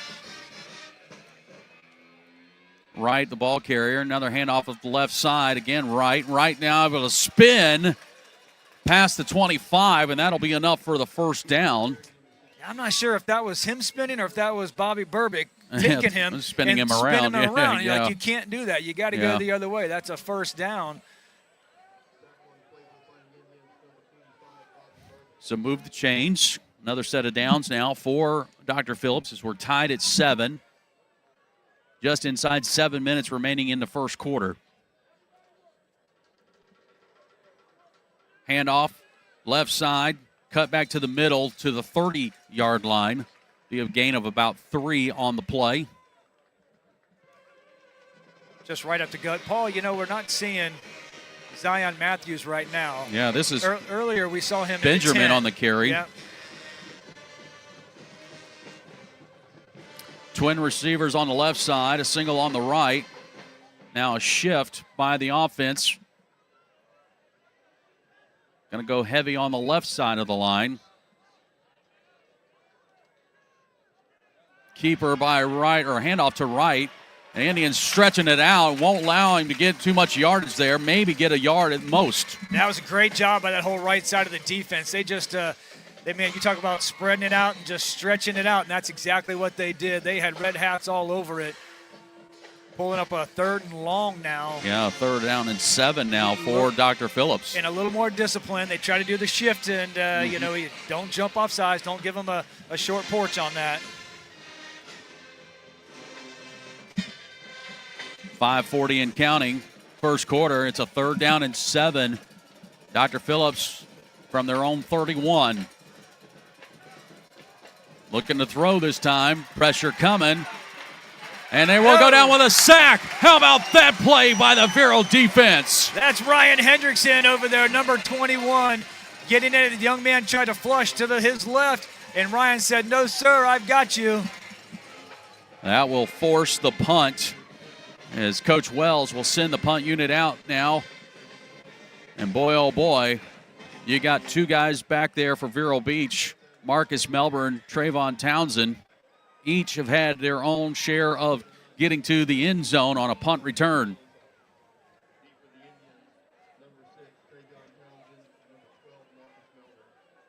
Salazar set for the punt. Delay a game. Got to delay a game. Yeah, got to delay. I'm not sure. 21 is their Dr. Phillips. He's the one that's making the call to snap it or not. Yeah. And the coach is looking at him going, hey, they got a play clock. Yeah. So that's going to back them up. Salazar standing inside the 10 around the 8-yard line. Gets the snap. Punt is away. High spiral punt. Going to be caught by Townsend. Townsend looking for some blocks, trying to shake off to the left side to the 40, 35-30 down the sideline to the 20 and out of bounds around the 16. Wow, what a terrific job. Little extracurricular stuff going on right there. And but I tell you what, that was such a great kick. What happened was the punt, such a great catch. The punt didn't turn over where the nose comes over. That stayed down, and that means the ball, he's got to come up, and try to make the catch. Plus, make sure no one's going to hit him. Yeah. About a 30-yard return by Townsend. And timeout on the field. 4:11 to go here in the first quarter. We're tied at 7. Christian FM thanks SOS Pest Services, who know that Florida's warm climate means pests of all types, disrupting our comfort and lifestyle. When it's time to sound the alarm, SOS will send their technicians to promptly deal with the problem, so no more worries about unwanted guests. SOS Pest has a range of services tailored to meet individual needs, serving Orchid, Indian River Shores, North Hutchinson Island, and surrounding areas. Owned and managed by lifetime local pros. Online at sospestservices.com or 772-296-2966. This is Fighting Indians football on the Vero Nation Network. Brought to you by Molinary Pools. Billy Livensfield at the Citrus Bowl, where Vero Beach hosting Dr. Phillips for round 3 of the Class 7A playoffs. For Region 3, this is the final ball game. Winner of this moves on to the Final Four. Townsend just had a great punt return that puts Vero Beach on the plus side at the 19-yard line, where it's 1st down and 10 for the offense. Hillsman's going to go in motion out of the backfield. White looking on the right side, looking for some blocks. They got a wall. White to the 10, White to the 5, to the end zone. 19-yard run, E.J. White. Wow, how special was that? They took our running back, Hillsman, and they put him in motion to go out, and then he just becomes that outside blocker and pins everybody. You talk about a wall, like you said. You had all of those guys out there. You had Romeo Vargas and Champ Smith on that right side. But then you had Trey Woods. You had Hillsman, all of them. And then E.J. does what E.J. does. Yeah, E.J. just found that wall. There was a wall of red. Good blocks by Hillsman. You had Melbourne over on that side and Woods all making blocks to help spring White to the end zone. As now, Vero Beach takes the lead 14-7. Mazzarella's Auto Sales is part of a local business family and their Christian FM supporters. I'm sales manager Mike Mazzarella, and we always strive to offer late model cars and trucks that undergo inspection and service by our high-tech mechanics. We have Jeeps, Rams, Toyotas, Hondas, commercial vehicles, and luxury vehicles. On site, we have our Spanish-speaking sales and financial advisor Diego Sainz. We also offer our virtual showroom online at mazautosales.com. I'm Chris, Mike's brother. Our family has been serving our community since 1999. Now on the corner, 4th Street in Old Dixie. A septic system is only as good as the installation and maintenance. Reliable Septic is the name known along the coast for being the professionals who install and service these systems for both residential and commercial uses. They'll determine the on-site needs and design considerations for a complete wastewater treatment system. Thanks to Reliable Septic Service. 772-562-4242. Well, it was one play, 19 yards. E.J. White runs it into the end zone to make it a 14-7 lead. That scoring drive brought to you by the McCall Insurance Agency as Vero Beach will get set to kick off. 4:02 remaining here in the first quarter. Big boot by Maurer to the 1-yard line. Return to the 5, to the 10, 15, and stopped right there at the 16-yard line. Great coverage. Let's go down the sideline. Doug, on that punt, looked like maybe the wind had something to do with that one. It actually, a gust of wind came in just as he was getting ready to kick that ball. And like you said, that ball just hung up in the air, and it actually drifted. You actually saw him when he was receiving the ball. He had to judge where that ball was coming. Yeah, Matt, you talk about this all the time. The hardest thing, I think, in football is to receive a punt, and especially when it does that. Because if you learned if it turns over, you back up. If the nose is up, you better come up. And then when you have a gust of wind, it just makes it even tougher. Yeah, about a 30-yard return by Travion Townsend set Vero Beach up at the plus 19. And then it was one play by E.J. White on the run, 19 yards into the end zone. Here goes Dr. Phillips. Run working off the left side. Good coverage. It'll be about a pickup of almost 4 on the play. Little jet sweep from the left to the right. Hands it off and is able to pick up a few yards. Panthers going to go a little bit of tempo. They'll give him 3. It's 2nd down and 7. They're going to go 5 wide. So you got Williams in at quarterback. He's going to keep it. And the Indians saw it. They bottle him up. Boy, Bobby Burbick from his right side. He comes all the way around and grabs him from behind and spins him just a little bit and then allow the rest of the guys to get in on the tackle. So now Panthers looking at a 3rd down and 6. Again with a 5-receiver set. Williams looking, pressure coming. He's going to go down again. Hendrickson in the backfield along with Malachi Reed. Malachi Reed and Hendrickson, they are on it. Paul, you mentioned this in the pregame about being in a frenzy and that defense. Boy, when you put them in a passing down, what those guys can do. That'll force the punt now for Dr. Phillips on a 4th and 11. They lose 6 on the play. And again, standing at midfield, Melbourne and Townsend.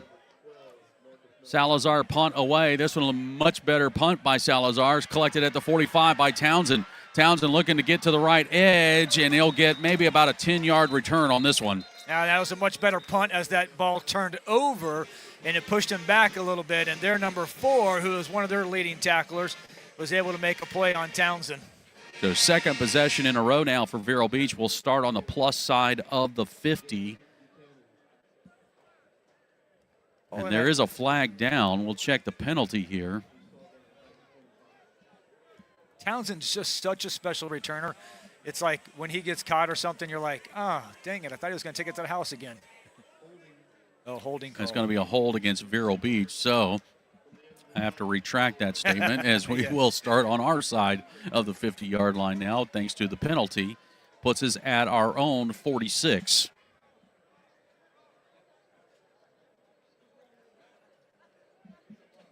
So 2 minutes, 10 seconds to go, first quarter. Vero Beach leading 14-7.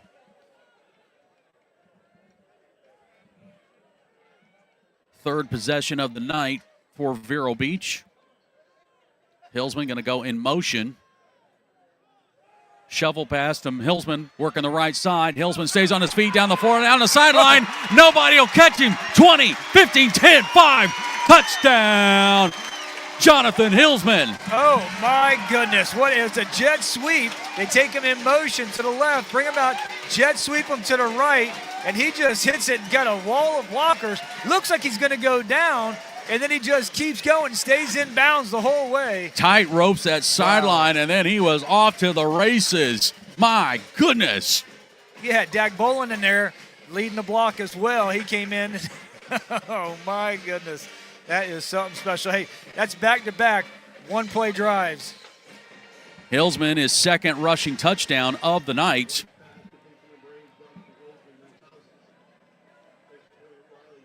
As Swanson puts it through the uprights, and in a blink of an eye, folks, it's a 21-7 lead for Vero. Linus Cadillac Buick GMC of Vero Beach has been a part of the community for over 2 decades and proudly supports our Fighting Indians. It's important to put the best team on the field to ensure a winning season. Linus Cadillac Buick GMC fields a lineup that all fans can agree has championship pedigree. From the 2025 Cadillac Escalades to the new XT5 Luxury Optic Sport 2, late model pre-owned vehicles to 1401 Highway 1, Vero Beach, LinusCadillac.com. Rights to the broadcast of this game and the 2025 FHSAA Football Championships have been granted to Vero Nation Network by the Florida High School Athletic Association and is intended solely for the enjoyment of our audience. Any rebroadcast, retransmission, or other use of this broadcast without the express written consent of the Florida High School Athletic Association and Vero Nation Network is prohibited. How about one play, 54 yards? Jonathan Hillsman tight ropes down the sideline on the home side of the field, and he goes 54 yards to the house, and it is now 21-7. The scoring drive brought to you by McCall Insurance Agency. Boy, what a big momentum swing as Swanson will get set to kick off towards the east. This one's high. Takes a bounce and will eventually bounce into the end zone. Boy, it bounced straight up. Wasn't sure, but it will be a touchback. And now Dr. Phillips finds himself down by 14. And Matt, talk about a huge momentum swing. Dr. Phillips comes out one play, 97 yards, and then it's been all Vero. Well, and then we just started playing a little disciplined. You know, they try to run on the edge. We got guy on the edge. Try to run up the middle. We got guys up the middle. Try not to jump off sides and, put them in a position where they're not comfortable. They put in their backup. Well, I don't know if this is backup quarterback, but on that one they had Tien Williams he's a sophomore, instead of the senior, Cameron West. And now I see Zion Matthews in the backfield along with Williams.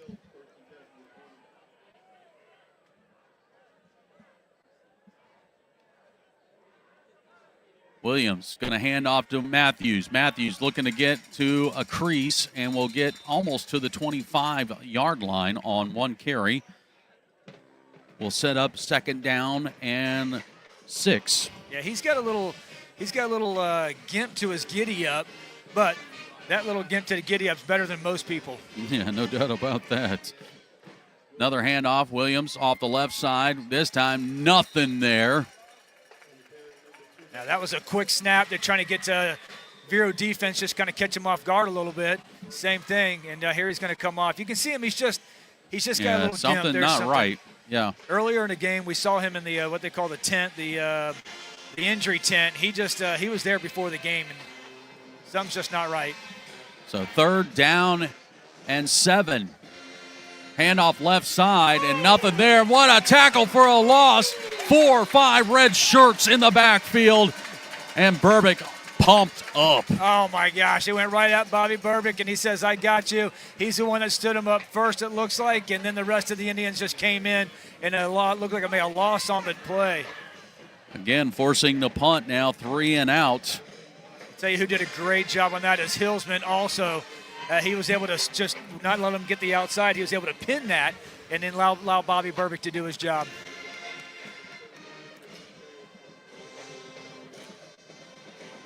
Salazar coming in for the punt. And I believe the Panthers are short one guy. Oh, that's not going to work. That'd be a false start, yeah. Catch by Townsend. Townsend looking for a wall. Down the left side to the 40. 35-30. Townsend to the 25. Townsend to the 20. Townsend to the 15. Now, there was a flag. It looks like this would be against Dr. Phillips for a false start as they had a late defender getting on the field. He was not on the right side of the line of scrimmage. Yeah, usually they blow that dead. Right. I would have thought it would have been a dead ball. If they they're going to decline it. They'll decline the penalty. But I tell you what, we talk about Townsend, especially as he catches it, he outruns a few guys, he spins, he's jumping, he jumped over a few guys. He just the talent is ridiculous for that young man. And look again. That's going to do it for the first quarter of play. Vero Beach has found something in this first quarter. They lead 21-7. Second quarter's coming up. Cafe 66, located on US 1 just south of 8th Street. At Cafe 66, our breakfast menu is all about variety. From biscuits and gravy to country fried steak and eggs to Nutella stuffed French toast. Our lunch and dinner menus have something for everyone, from barbecue platters to unique burgers. Our hours online at cafe66vero.com. We proudly support the Fighting Indians. Durfee's Heating and Cooling, a longtime friend and supporter of Christian FM. Durfee's Heating and Cooling offers air conditioning repairs, maintenance, and new installations. Family owned and operated, serving the Treasure Coast area. Durfee's Heating and Cooling, 772-971-5884. Welcome back to Billy Livings Field at the Citrus Bowl. It is round 3 of the state playoffs, region final number 3. Vero Beach hosting Dr. Phillips, and in the first quarter of play, it was 21 points for Vero Beach to 7 for Dr. Phillips, and it's 21 unanswered points for Vero Beach as Dr. Phillips started the game with a one-play, 97-yard run by West. After that, it has been all Vero Beach, and now Vero Beach going to start at the plus 16 to start this second quarter. White, little swing pass for Woods down the left side. Woods gets inside the 15 to about the 13-yard line. Yeah, it's a quick hitch out on the left-hand side. You just got two wide receivers. It's to the short side of the field, so you're hoping to be able to make just a quick block and get them outside, and picked up a few yards. Start of the second quarter, Paul, Matt, Doug, Don, all here tonight. Wishing the best for our man GP as he's out heading west to Utah. UCF taking on BYU tomorrow. And Derek still on vacation as always, celebrating the holidays. White's going to fire, finds his receiver, and Melbourne trying to fight for the end zone, gets inside the 5 to about the 3. That was a hitch route to the inside receiver. Does a great job. Marcus does a great job of catching a little high on the throw, catching it, and he's got guys around him, and he just picks up the yardage, gets a first down. And that is a Frank Stewart, Tom Collins Insurance first down, and we've got Vero Beach set up for first and goal. Man, Marcus had 3 guys around him. He catches the ball clean, and then 3 guys on him, and he was able to pick up the yards. That's yards after contact. Oh, my. Big 55 in the backfield. First and goal. Right side, play action, catch. Will come up just a bit short. He was looking for Hillsman. White fired it to him. And Jonathan unable to get into the end zone as they tried to use a decoy in big old 55. Yeah, a little fake to him because it looks like he's going to get it. And Hillsman just peels out into the flat. And the defender did a great job of staying with it because if he's not there, it's 6 points. Second and goal. They'll put it at the 2-yard line. Just starting the second quarter. We're at 10:43 and counting. Better get it going. White from the gun. Lone back in the backfield. White got an open hole. Fights for it. Oh, they're going to mark him down. Man, it looked like he made it right in. They're going to say just shy of the goal line. Huh. Interesting. Looked like he made it across. Just a quarterback draw. You spread everyone out, and then let EJ pick a hole.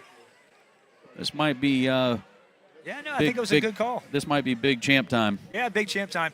It's a good call. He looks like from the film, the video. Yeah, he was down right there at the half-yard line. So third and goal. 55 is in the backfield.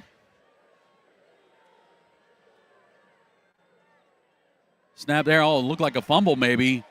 Push ahead. Did we get the score? Do we have the ball?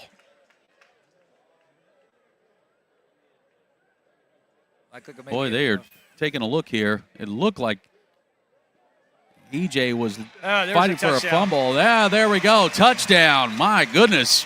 Oh. Now here comes a flag. Oh, boy.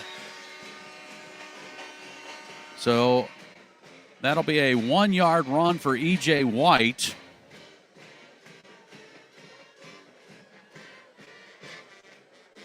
And we'll check and see what the penalty is here, because that came in immediately. You had EJ. EJ had the ball. He's in the end zone. Then you had number 4, who was trying to rip the ball away.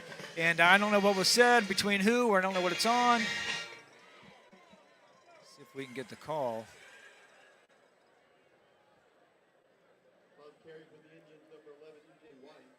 We haven't seen a signal yet from the official.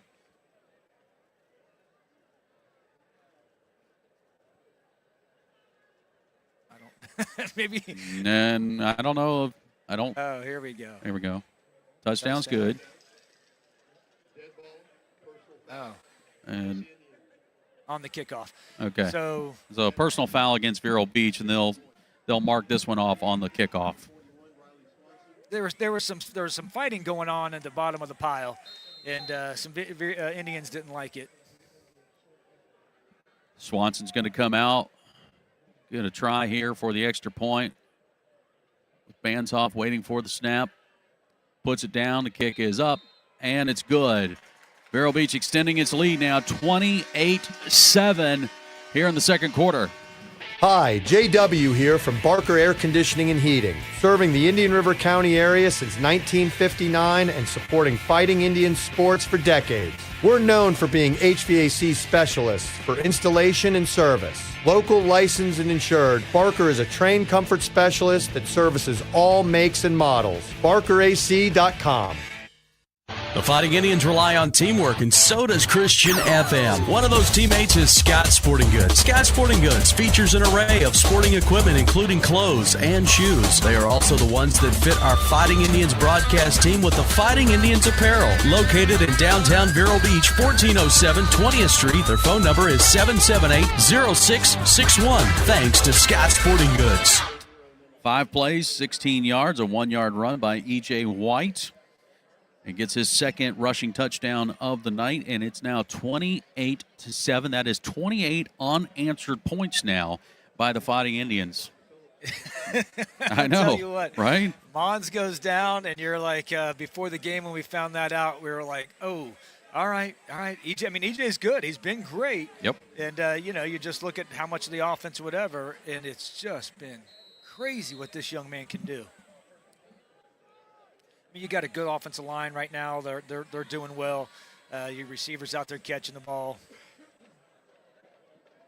Mauer's going to get set to kick off. This time we're kicking towards the west end.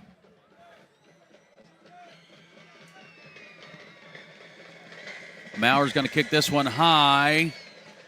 And it'll be around the 11-yard line. The return goes to the 20, 25, 30, 35. Still pushing to the 40-yard line.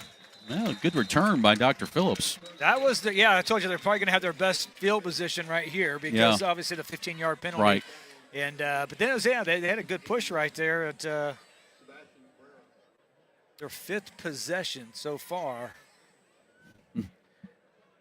Yeah, so how about that, Matt? We start on the 16-yard line. We had a couple chances. It looked like it was real close, and in the end, it was basically like a tush push. That's right. Exactly. That was for you, GP. That's right. All right, so this one now is going to start from the Panther 40-yard line. And Dr. Phillips now has got to figure some things out here with 9:25 to go in the second quarter. Panthers have to be somewhat shell-shocked here as they thought after that first play from scrimmage they might be off to the races, but Vero Beach had other ideas with 28 unanswered points. And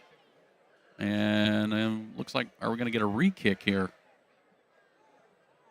Oh, there was a flag. Looks like a flag on that. Is that a flag on the far side? Yeah, maybe it on is. us? Yeah. Were we offsides? And that's really it. That's about all you could have. Been offsides. Yeah. And so that'll take us back to the 20 yard? Yeah. Yeah. Because we kicked off from the 25. We have to kick from the 20 now. Yeah, this is like a safety. Oh, man. It's getting better for Dr. Phillips. Well, we'll see how it results.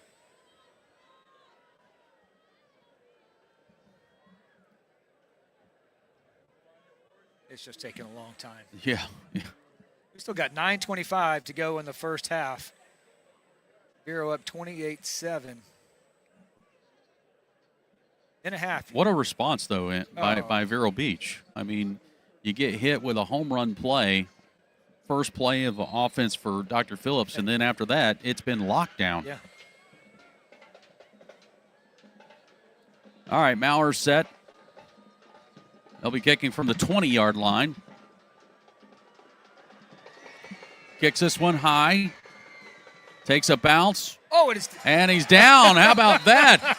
So a line drive kick takes a bounce, and the receiver falls down or puts his knee down for sure about the 18-yard line. So, Matt, there you go. Instead of it being better, it actually got worse. Dr. Phillips is shooting himself for right Dr. now. Phillips. Yes, Dr. Phillips. Yeah, the young man just slipped as the ball bounced, and he was on the knee when he caught it. And it's you can't get up. Oh, wow. You went from the 40 to the 18. All right, so the offensive unit for Dr. Phillips will head out onto the field. We have not seen a lot of Zion Matthews. Definitely can tell that he is not 100% tonight. So the Panthers trying to go with Wright at times, Benjamin at other times. This is going to be a handoff off the left side, and really nothing going there. Maybe about a 2-yard gain as now the Indians' defense just stacking it up. You had Render on that right side, Landstone getting in on the action as well. Just a handoff, dive to the left. And Vero read it. Josiah Taylor in there on that one as well. 2nd and 9. 2 receivers on the left, a single on the right. It's going to be a handoff off the right side. Flag is down. The runner gets to the 25-yard line. And that flag looks like a hold. False start, or illegal procedure, I should say. Well, that was a nice hold that the young man had over there, but legal procedure, not enough men on the line. So that'll back up the Panthers.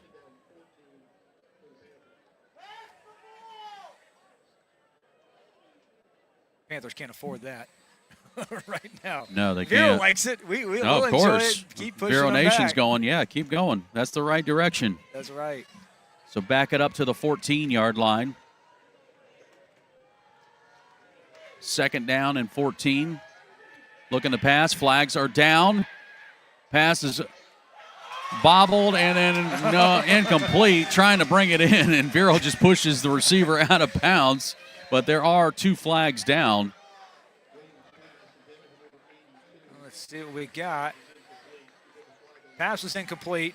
Young man Boy, unless this is like a half the distance to the goal, I would say probably decline this one since you got an incomplete pass. Yep, yeah. decline. So that'll bring up 3rd down and 14.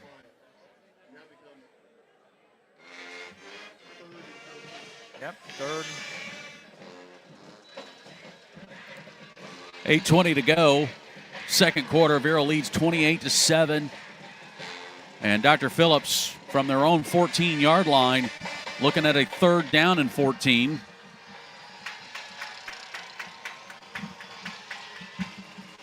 The play clock Vero, is, play clock play is going clock's down. at 5. Vero Nation on its feet. Play clock. And a timeout had to be taken by Coach Wells as they were just about to get a delay of game. So we're at 8:21 here in the second quarter. Vero leads 28-7. Cap's Pizza and Pub, a proud sponsor of the Fighting Indians and Christian FM, serving Vero for over 35 years. Cap's offers Italian cuisine, including pizzas, strombolis, calzones, hot and cold subs, plus wings. A family-owned and operated business, John and his staff are happy to serve. Cap's Pizza and Pub, 725 27th Avenue Southwest, Vero Beach, 772-770-2277 or capspizzamenu.com. Christian FM thanks SOS Pest Services, who know that Florida's warm climate means pests of all types, disrupting our comfort and lifestyle. When it's time to sound the alarm, SOS will send their technicians to promptly deal with the problem, so no more worries about unwanted guests. SOS Pest has a range of services tailored to meet individual needs, serving Orchid, Indian River Shores, North Hutchinson Island, and surrounding areas. Owned and managed by lifetime local pros. Online at sospestservices.com or 772-296-2966. 8:21, second quarter. 3rd down and 14. Swing pass left side, and Vero just covers it up. As Dr. Phillips just trying to find some room to punt the ball away as the punt unit now will head to the field. Yeah, they were able to pick up some yards. That was literally just a little swing pass. Get some, keep your punter from having to be in his own end zone, and that's what you said. Just get him some yardage to or some space.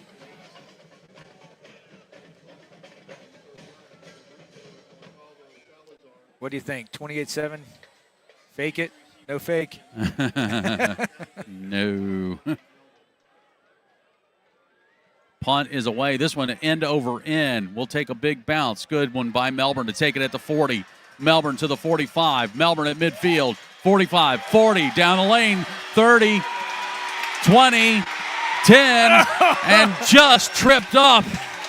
My goodness, he almost took it to the house. Oh, wow. You talk about two dynamic returners in Marcus Melbourne and Townsend. It was Marcus Melbourne's turn this time. Takes it, ball bounces, takes it off the hop, does a great job, and then starts to go right and then goes all the way around to the left and gets a wall around there, picking up blocks. And how about Vero doing a great job? No blindside blocks, nothing like that, keeping it clean, let their guys do their thing, and a 50-yard return.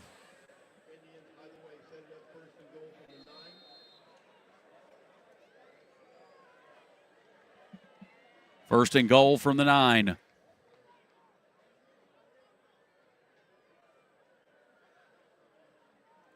Woods going to go in motion to the right side. Trips on the right side, single left. White looking right, fires. Ball batted down. He was looking for Woods. Yeah, I'm not sure what the route was, but Woods was the middle receiver on the get-go. He runs in. I wasn't sure if it was going to be a whip route or just a stick route, but just a little bit off. He couldn't make the grab from EJ. Actually, the defender might have got a hand on it. I don't know. He was really, it was close. Mm-hmm. Second and goal at the 9. Handoff. Hillsman inside the 5. Hillsman mushing his way towards the end zone. And he's going to be just shy by the yard. Well, that was a handoff to the left. It looked like it had nowhere to go. He looked like he got his initial contact might have been behind the line of scrimmage, and he just bulldozed around and did not go down. White, keeper, right side, in the end zone, 1-yard run. Touchdown. E.J. White is third of the night. That's just a keeper, and that's a little zone read for him. He's just going to keep it and pick a lane and see who's going to be able to do it. It looked like maybe you had Dames was going to, I don't know if he pulled on that, but it's right behind Champ Smith. Yep. You got Quentin Dames, comes from the left side, pulls around to the right, and creates enough little hole for EJ to get in.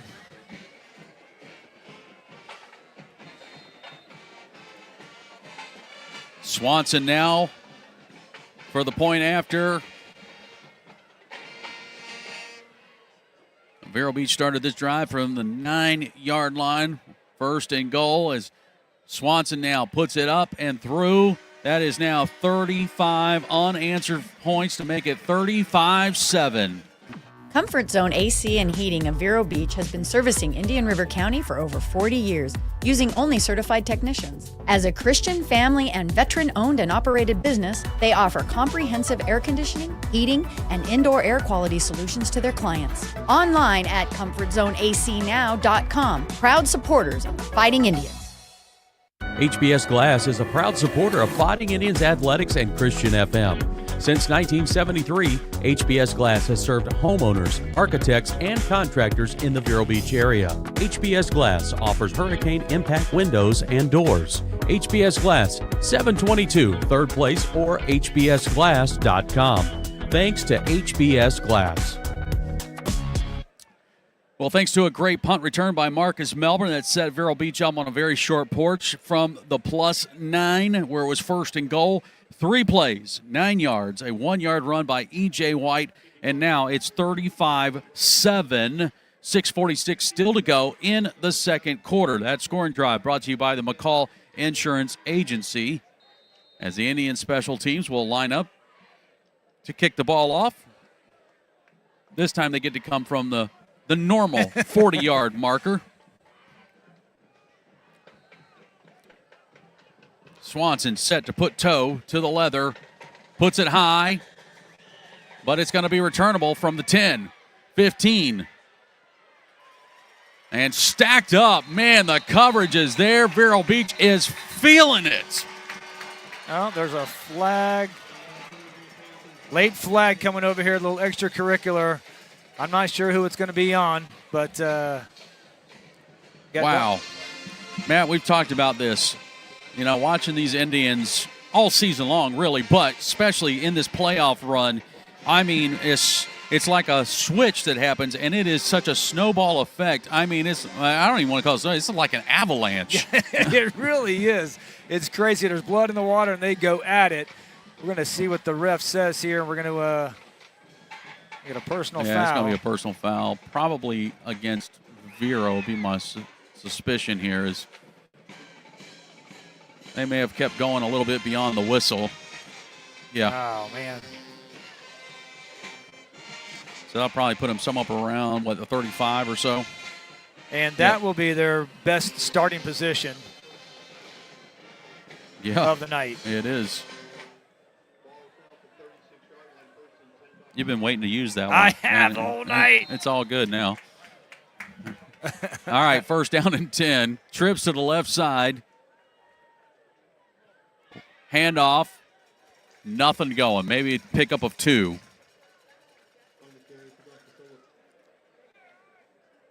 And this was that was Benjamin. Guzman. Yeah. Benjamin on the carry for Dr. Phillips. Alex Guzman on the stop. Vero going with 4 down linemen on the defense. 2nd and 8. Panthers going with a stack on the left side, but it's a keeper and nothing going. A tackle for a loss. My goodness. Render in the backfield. Stone in the backfield. Burbick back there. Josiah Taylor back there. And the whole defense was on that one. Quarterback decided to try to keep it off the right side, and there was nowhere to go. And I tell you what, Render's initial, he's the one that stopped it. He set the edge, and as the young man tried to come in, he dove right at him, got his ankles and his knees, and now we got a 3rd and long. Correction, I said Taylor. It was actually Guzman back there. Now 3rd down and 9. Panthers. Williams looking to throw. Pressure coming. Flips it up, and it will go incomplete. He tried to flip it to his receiver, and it fell to the ground incomplete. So 4th down for the Panthers and punt unit on the way out. That's a young man just trying to make a play. He stepped up in the pocket, stepped up, and then all of a sudden he sees his outlet was over here to the right. He's just getting pressure all over. Hendrickson was all over him. Yeah, he was. Williams was trying to find Mincy, and almost made a good play there, but just could not get enough ump on it. You know, Coach Jay talks about making the quarterback uncomfortable, and that's what our defense is. There's no setup for him. He's back there, and he's having to move up, move around, and if you can make a high school quarterback feel uncomfortable, then you've got the edge is for you. So we got a timeout on the field here. They're actually taking the official water break here at 5:14. It's going to be a 4th down play now for Dr. Phillips. Again, I think both sides of this stadium are kind of in a little bit of shock because big home run play by Dr. Phillips makes it 7-0, and then it's been 35 unanswered points by Vero Beach. Salazar's punt is away. He's going to try to punt away as Melbourne gets it near the 20-yard line. Marcus trying to work his way. Now he's thinking about reversing, and now he just found some coverage there as he gets stopped around the 27-yard line, but a good return of about 7 yards on the play. So Vero Beach now will start on their side of the turf for the first time in about 2-3 possessions, I think.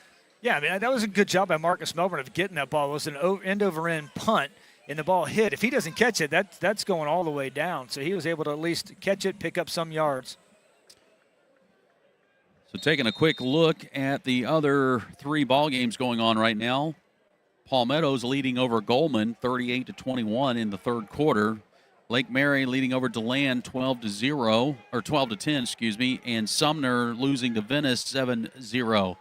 Handoff left side for Hillsman, and Jonathan able to work his way past the 30 near the 35-yard line. He'll be just shy of the 1st down marker.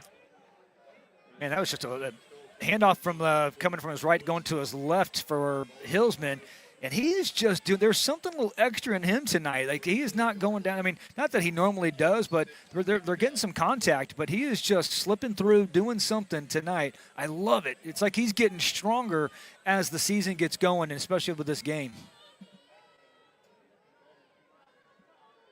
2nd down and 4. Swing pass this time. Left side. Hillsman shaking off tackles at midfield to the Panther 45. Well, take Hillsman. You take him out of the backfield. You put him in motion going to the left. You already got trips to the left anyway, so you got blockers out there. You hit him right where you're supposed to. EJ is doing exactly what he's supposed to. Hits him on that upfield shoulder. Great blocks by Render and Woods out there. And, man, you get the ball in your playmaker's hands. Picked up 29. They'll spot it at the Panther 44-yard line. Inside 4 minutes to go in the 2nd quarter. 35-7 lead for Vero Beach. Hillsman's in motion. Little shovel pass underneath for Woods. Woods turns it up. Woods near the 35-yard line. Just got tripped up, or he was going to be off for a bigger play. We've seen that. You pick a young man in motion. Hillsman in motion going to the left. Woods is on the left side of the line. He comes back under like a counter play, but it's a pass because he's flipping it to him in front. Make it 2nd and 2 after the 8-yard gain. White rolls to his right, looking downfield. Pump fake. Now he finds his receiver, Stinson. Stinson down the sideline and out of bounds near the 20-yard line as a defender came up to try to make a tackle, and Stinson just said, Did something hit me? I couldn't tell. He ran him over. He stepped out of bounds, but he ran him over. He couldn't go any further, but Stinson didn't go down. The defender did. Well, there is a flag down. Is this going to go against the Indians? And it looks like it is. It's going to be one of those holding penalties. Yep. Legal man downfield, it looked like. Oh, okay. Well, it was a rollout, so EJ gets it, and True. he's rolling out to the Yeah. right, which obviously he's got the option to run or pass. And a lineman, I didn't see if there was but obviously one of the linemen just got a little bit downfield. So instead of a first down, now we're at 2nd down and 7. Trips left side. Swing pass going to go left side for Woods. Woods shakes off a few tackles, and boy, he was looking to make a big play, but he'll get shy of the 30-yard line by about 1 yard. Pick up the first down, though, Paul. And does get the first down. That's a great call to move the chains. Another is Tom Collins Insurance and Frank Stewara for your insurance needs. Screen pass, Jacobs, and he dropped the ball. He was looking to run before he caught the ball. Had a couple of blockers there, but instead it is now 2nd down. The first time EJ threw that to him, it was high. Second, he hit him in the numbers, got a first down. That one, he hit him in the numbers. You got to make that. You got to make that catch. Indeed. 2nd and 10. We got 2:57 to go. Second quarter. 35-7 lead for Vero Beach. Indians looking to get the ball down the field. Obviously, let's get another score here. Indians will get the ball to start the third quarter.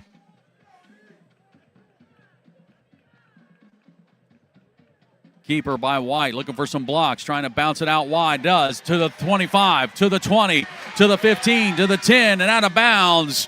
How about a red zone alert brought to you by Hummingbird Care Services with EJ's Run? Well, that's what he can do. He just is that dynamic. Looks like he's going to just go up the middle, and he just bounces it out, gets a couple of nice little blocks, and just kind of coasts and then just says, okay, I'm not going to score. I'm going to get out of bounds. First.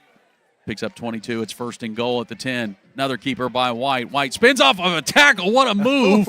And gets down to about the 8. 44 for Dr. Phillips is going, I don't know. I had him, and then I didn't. What a great spin move. That was just, you're seeing the athleticism of EJ on display. Yeah, that was Pryor trying to make the tackle there. 2nd and goal at the 8. Indians got Stinson one-on-one on the right side. They've got 3 receivers to the left. Yep, 4, Bubba. Actually 4 now. And it's a 5-wide package for E.J. White. E.J. looking on that corner for Stinson and overthrows him. Oh, my goodness. Stinson had a step. He did. He had a couple of steps, Paul. It was a good call that you saw that. But, just overthrew him. Oh, man. That's when E.J.'s going to look and say, daggum, I'd like to have that one back. Stops the clock at 2:04 on the incomplete. Third and goal now at the 8. That's a great move. Mm-hmm. Stinson came in like he was going to run a slant. That brought the safety of the cornerback up, and then he just went to the corner. And, man. So now we'll do a 2x2 wide receiver setup. Play clock's at 3. We got to get the ball off. EJ asking for a snap, and timeout's going to be called. Coach Jay ran out on the field to call the timeout. EJ was really trying to get that snap off, and poor old Corbin Phillips just couldn't hear the call. No, and you know what? We've got the timeouts. Use it. Don't force anything. Let's. Right. He was trying to get him to go real quick, but it's they use the timeouts. Let's compose ourselves. We got 3rd down. All right, we'll be back right after this. Summers in Florida mean hot weather with lots of rain. Having gutters that work well is a must for most homes. Thanks to Able Gutter Services for their partnership. They provide premium products crafted to ensure customer satisfaction while protecting from water damage and maintaining structural integrity. Able Gutter Services in Indian River, St. Lucie, and Brevard County. Their number is 772-766-2554. This is Fighting Indians football on the Vero Nation Network. Brought to you by Sacred Alkaline Water. Paul, Matt, Doug, Don here tonight. It is round 3, the Region 3 final. Dr. Phillips here at the Citrus Bowl, along with your Vero Beach Fighting Indians, and the Indians 35-7 lead, looking to put more points on the board, looking at a 3rd and goal from the 8-yard line. We got twin receivers on either side. Jacobs and Woods over on the left side. Melbourne and Stinson on the right side. And Hillsman in the backfield. White looking to throw. Fires. Ball off the hands. Woods coming across, couldn't bring it in. So he was open. You know what? And he did hit him in the hands, but that was a rifle. You're in a lot of traffic, and it was just thrown like a missile that was coming right at him. It'd been a really good catch, and he was open too. So 4th and goal from the 8-yard line, and still see the offensive unit on the field. Clock is stopped on the incomplete at 2 minutes. Play clock, though, now at 10 seconds.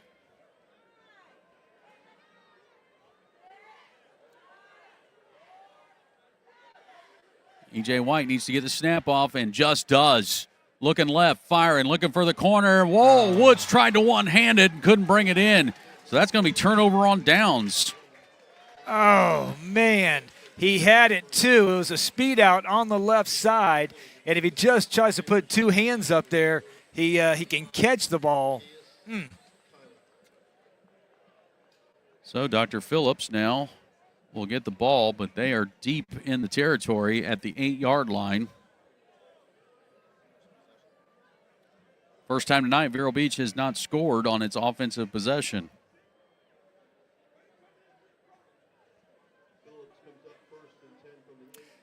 Speed out, they call it a speed out because two things. One, the receiver's getting to that flat quick, but the other one is your quarterback's got to get the ball out quicker. And EJ was a little bit slow on that, and it took a little while to get to him. 1:54 left second quarter. 1st and 10. Panthers from their 8. Handoff off the right side. And that's Williams scrambling for yards. Gets just past the 15-yard line. Oh, close to a first down. He's 2nd and 1. Handoff up the gut, off the right side, and then it is to the 25-yard line. That'll be enough for a first down. Clock will stop with 1:26 as they move the chains. I think, Paul, that might only be their second first down of this half. On first down, it's a handoff going off the left side, and the Indians stuff that one. Led by Bobby Burbick and Lance Stone. Yeah, the running back came off the left side. Looked like he had a little hole, and it was like, oh, nope, there's some red jerseys right there. Inside a minute on second down. Williams looking to throw. Pressure coming, forced out of the pocket. Flings it out of bounds. He's out of the tackle box, so that's a good play. Smart play by the young man as a sophomore. Just get rid of the ball. Like we've talked about this like a lot. I really do like that. Mm-hmm. Protects the quarterbacks. So the clock will stop on the incomplete with 50 seconds to go.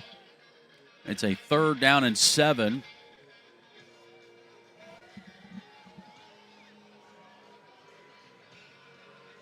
Panthers will line up 2 receivers on either side. From the 27, Williams, pressure coming, gets out of one tackle, rolling out to his right, pump fakes, but then he still gets tackled. My goodness, what a play. Vero going to call now, a timeout? If I'm Vero, I call timeout here, and they do. Yeah. So now it's 4th down. Yeah, the Boy, Williams got out of the pocket. He tries to pump fake, but then Townsend still makes the tackle somehow, even though he's in the middle of the air. He did. He jumped like 10 feet in the air, and the young man didn't run around him. We talked about that. If there's any time on the clock, Lenny's thinking, hey, we can score. Well, when you got this punt return team, why no kidding. not? Right. You got 33 seconds to go. Yeah. Vero still will have 1 timeout remaining. And you might have an opportunity to make a 2-for-1 here because Vero Beach will get the ball to start the 3rd quarter. So you get a score here. Who knows? You can really extend the lead here. Oh, wow. Yeah. And possibly get to a running clock. Shh. Don't say that so loud. I said possibly. Jeez. Okay. I said possibly. All right. I like it. Right. I like it. All right. Don't be like your boy Albert.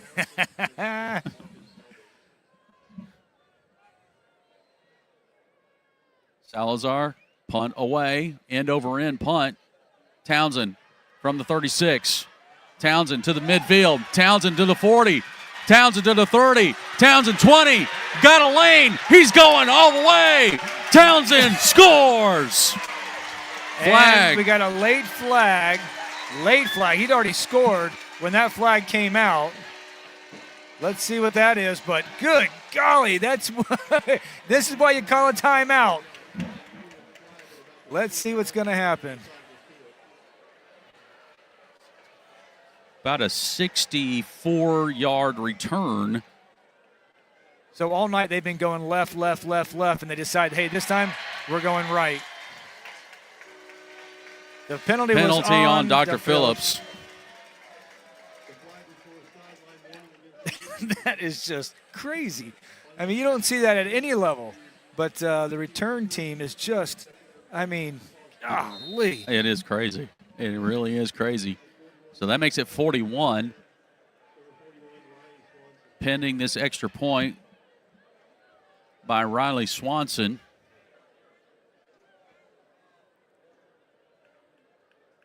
And Swanson puts this one through, and it's now 42-7. Still 16 seconds remaining before we get to halftime. This is.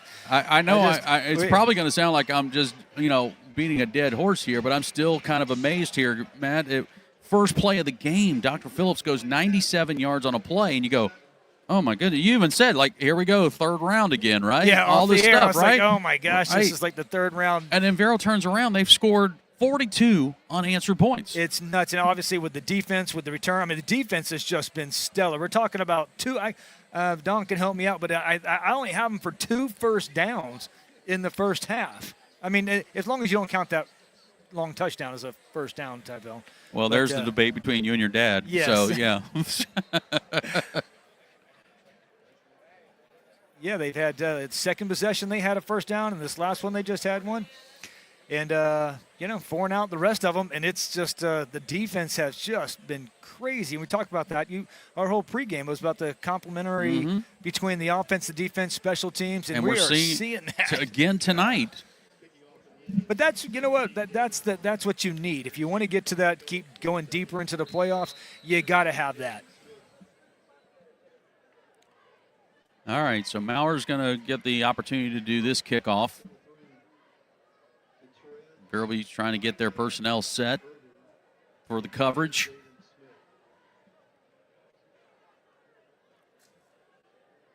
Maurer high. Flag is down. Caught at the 10. Return to the 20. Return to the 30 to the 35-yard line.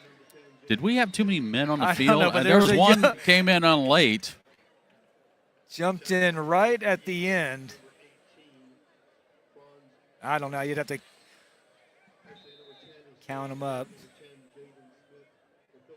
Yeah, it looks like.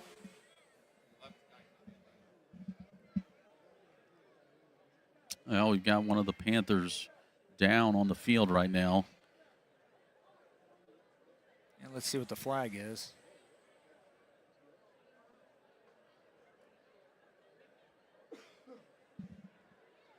Well, they're taking their time trying to. Get it right. Yeah. Good crowd out here on a Friday night after Thanksgiving. Yeah, how about the Black Friday? Everybody's had a good meal on Thursday, a little shopping. Yeah. Good to see one of the Panthers up and walking around. That is Jaden Smith.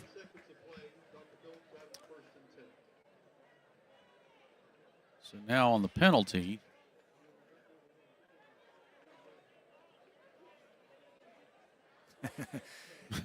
Yeah, coach is talking to the refs, trying to figure out. We haven't even seen a call yet, but they're giving them an extra 5.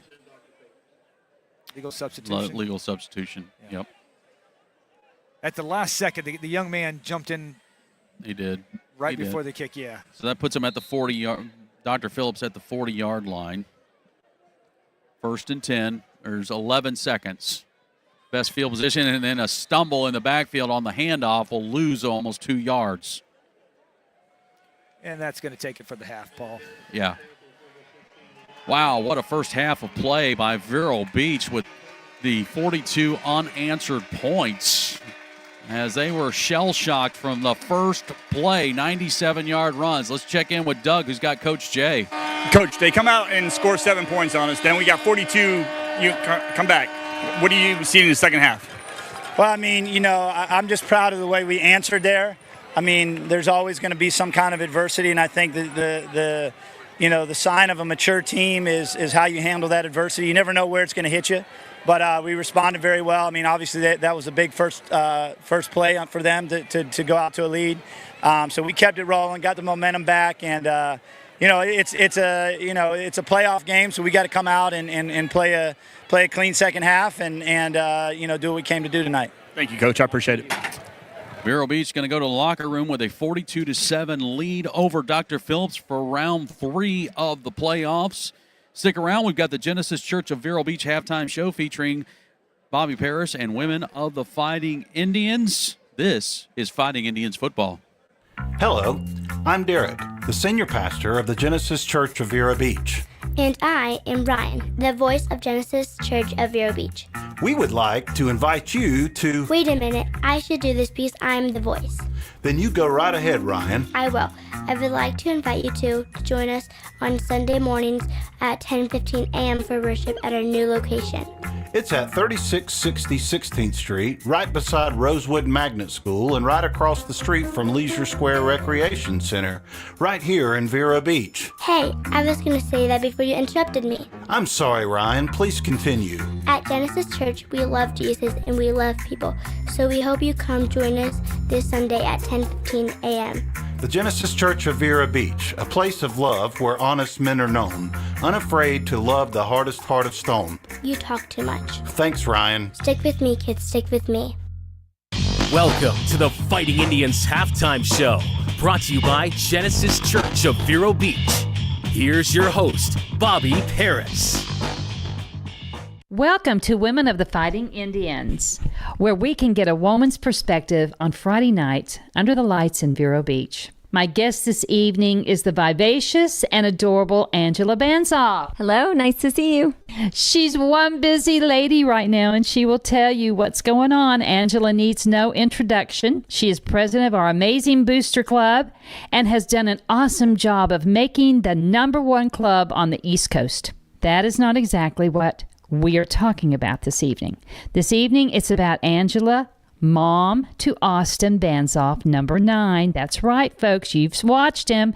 He's a wide receiver. Austin is one of our top receivers with a great football sense, a definite necessary asset for our winning season. So tell us about yourself. I was raised here in Vero. I'm very proud to be a graduate of Vero Beach High School, class of 1996.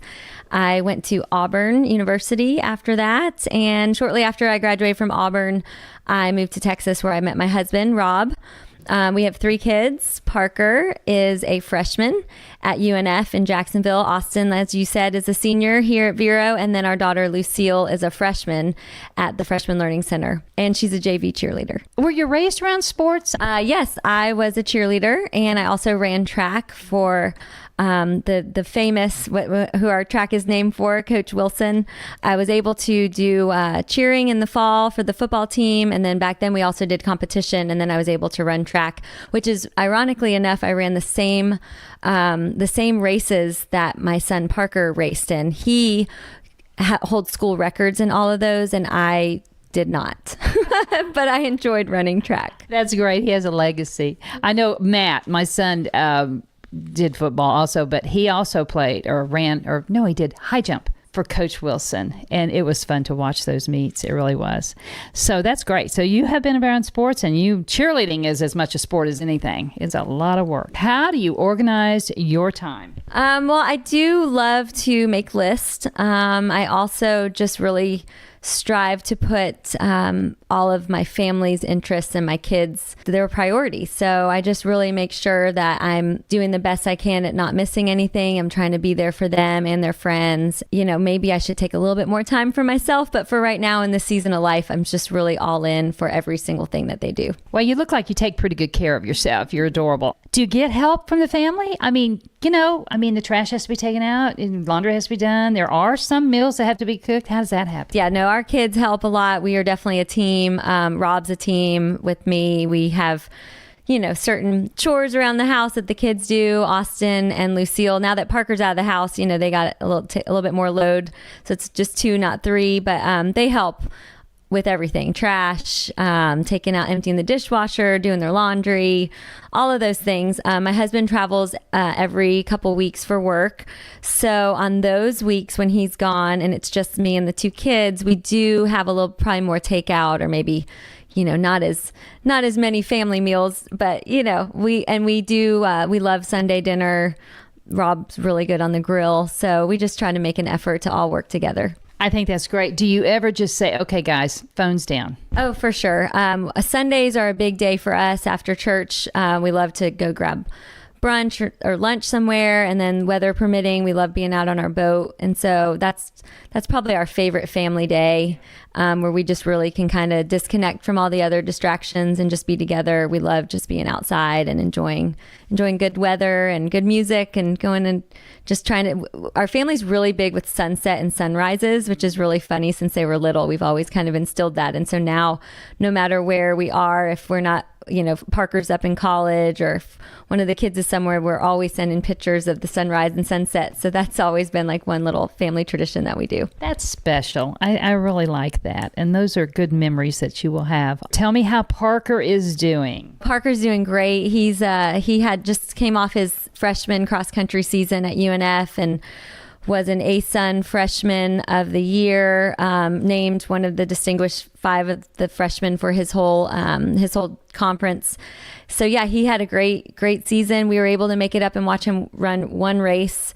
Obviously, we've got to be here with football, and we would never miss that. So unfortunately, the college meets always run on Fridays. We're in high school there on Saturdays, so we didn't get to watch a ton in person. We were able to watch some online, but he's doing great. He has really found his teammates, just has found his place with his coaches and all of that, and we're just super proud of him and very happy to have him home this week for Thanksgiving. Women of Fighting Indians football will continue right after this.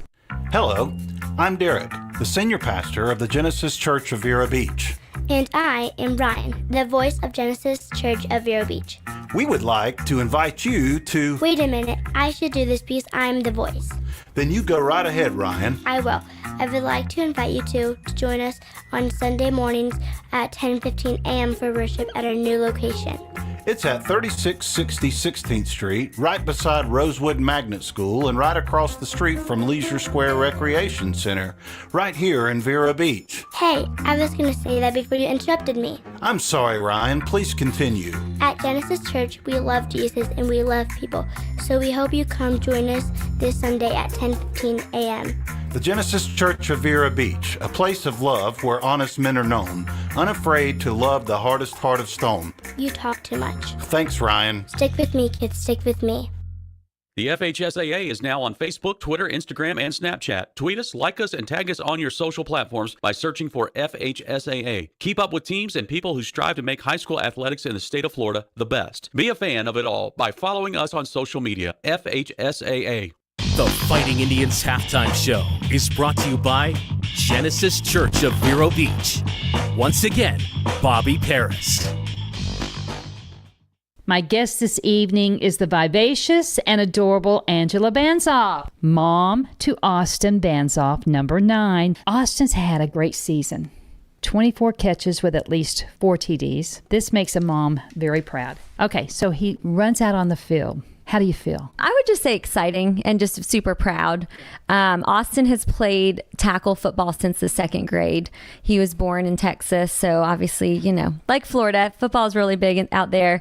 And so he just is a natural athlete, and just I love watching him. I get super excited. I'm just so proud of him, and he's got the best smile, and he always will find me and just smile and give me a hug after the game. And so no, I don't really want to say scared, but I'm just excited. Well, he has some more talent too. As football comes to an end, tell us what he goes into at that point. Yeah, so Austin plays lacrosse, and it's funny, he kind of took on lacrosse. Lacrosse was not a thing in Texas growing up, and we moved here when he was in 5th grade. Obviously I grew up here, but we raised the kids when they were younger out in Texas. So he took up lacrosse when he was at Gifford Middle School, and it was kind of more of a second sport as he started out, just to kind of keep in shape in the off season for football, because football was always his number one. And then quickly we realized that he had some talent, and he just took to the game and loves it. Took me a while to get used to it because they're hitting each other with sticks, and there's not as many pads on as football. But yeah, so he has really taken to lacrosse. And so as soon as football's over, he'll transition right over to lacrosse.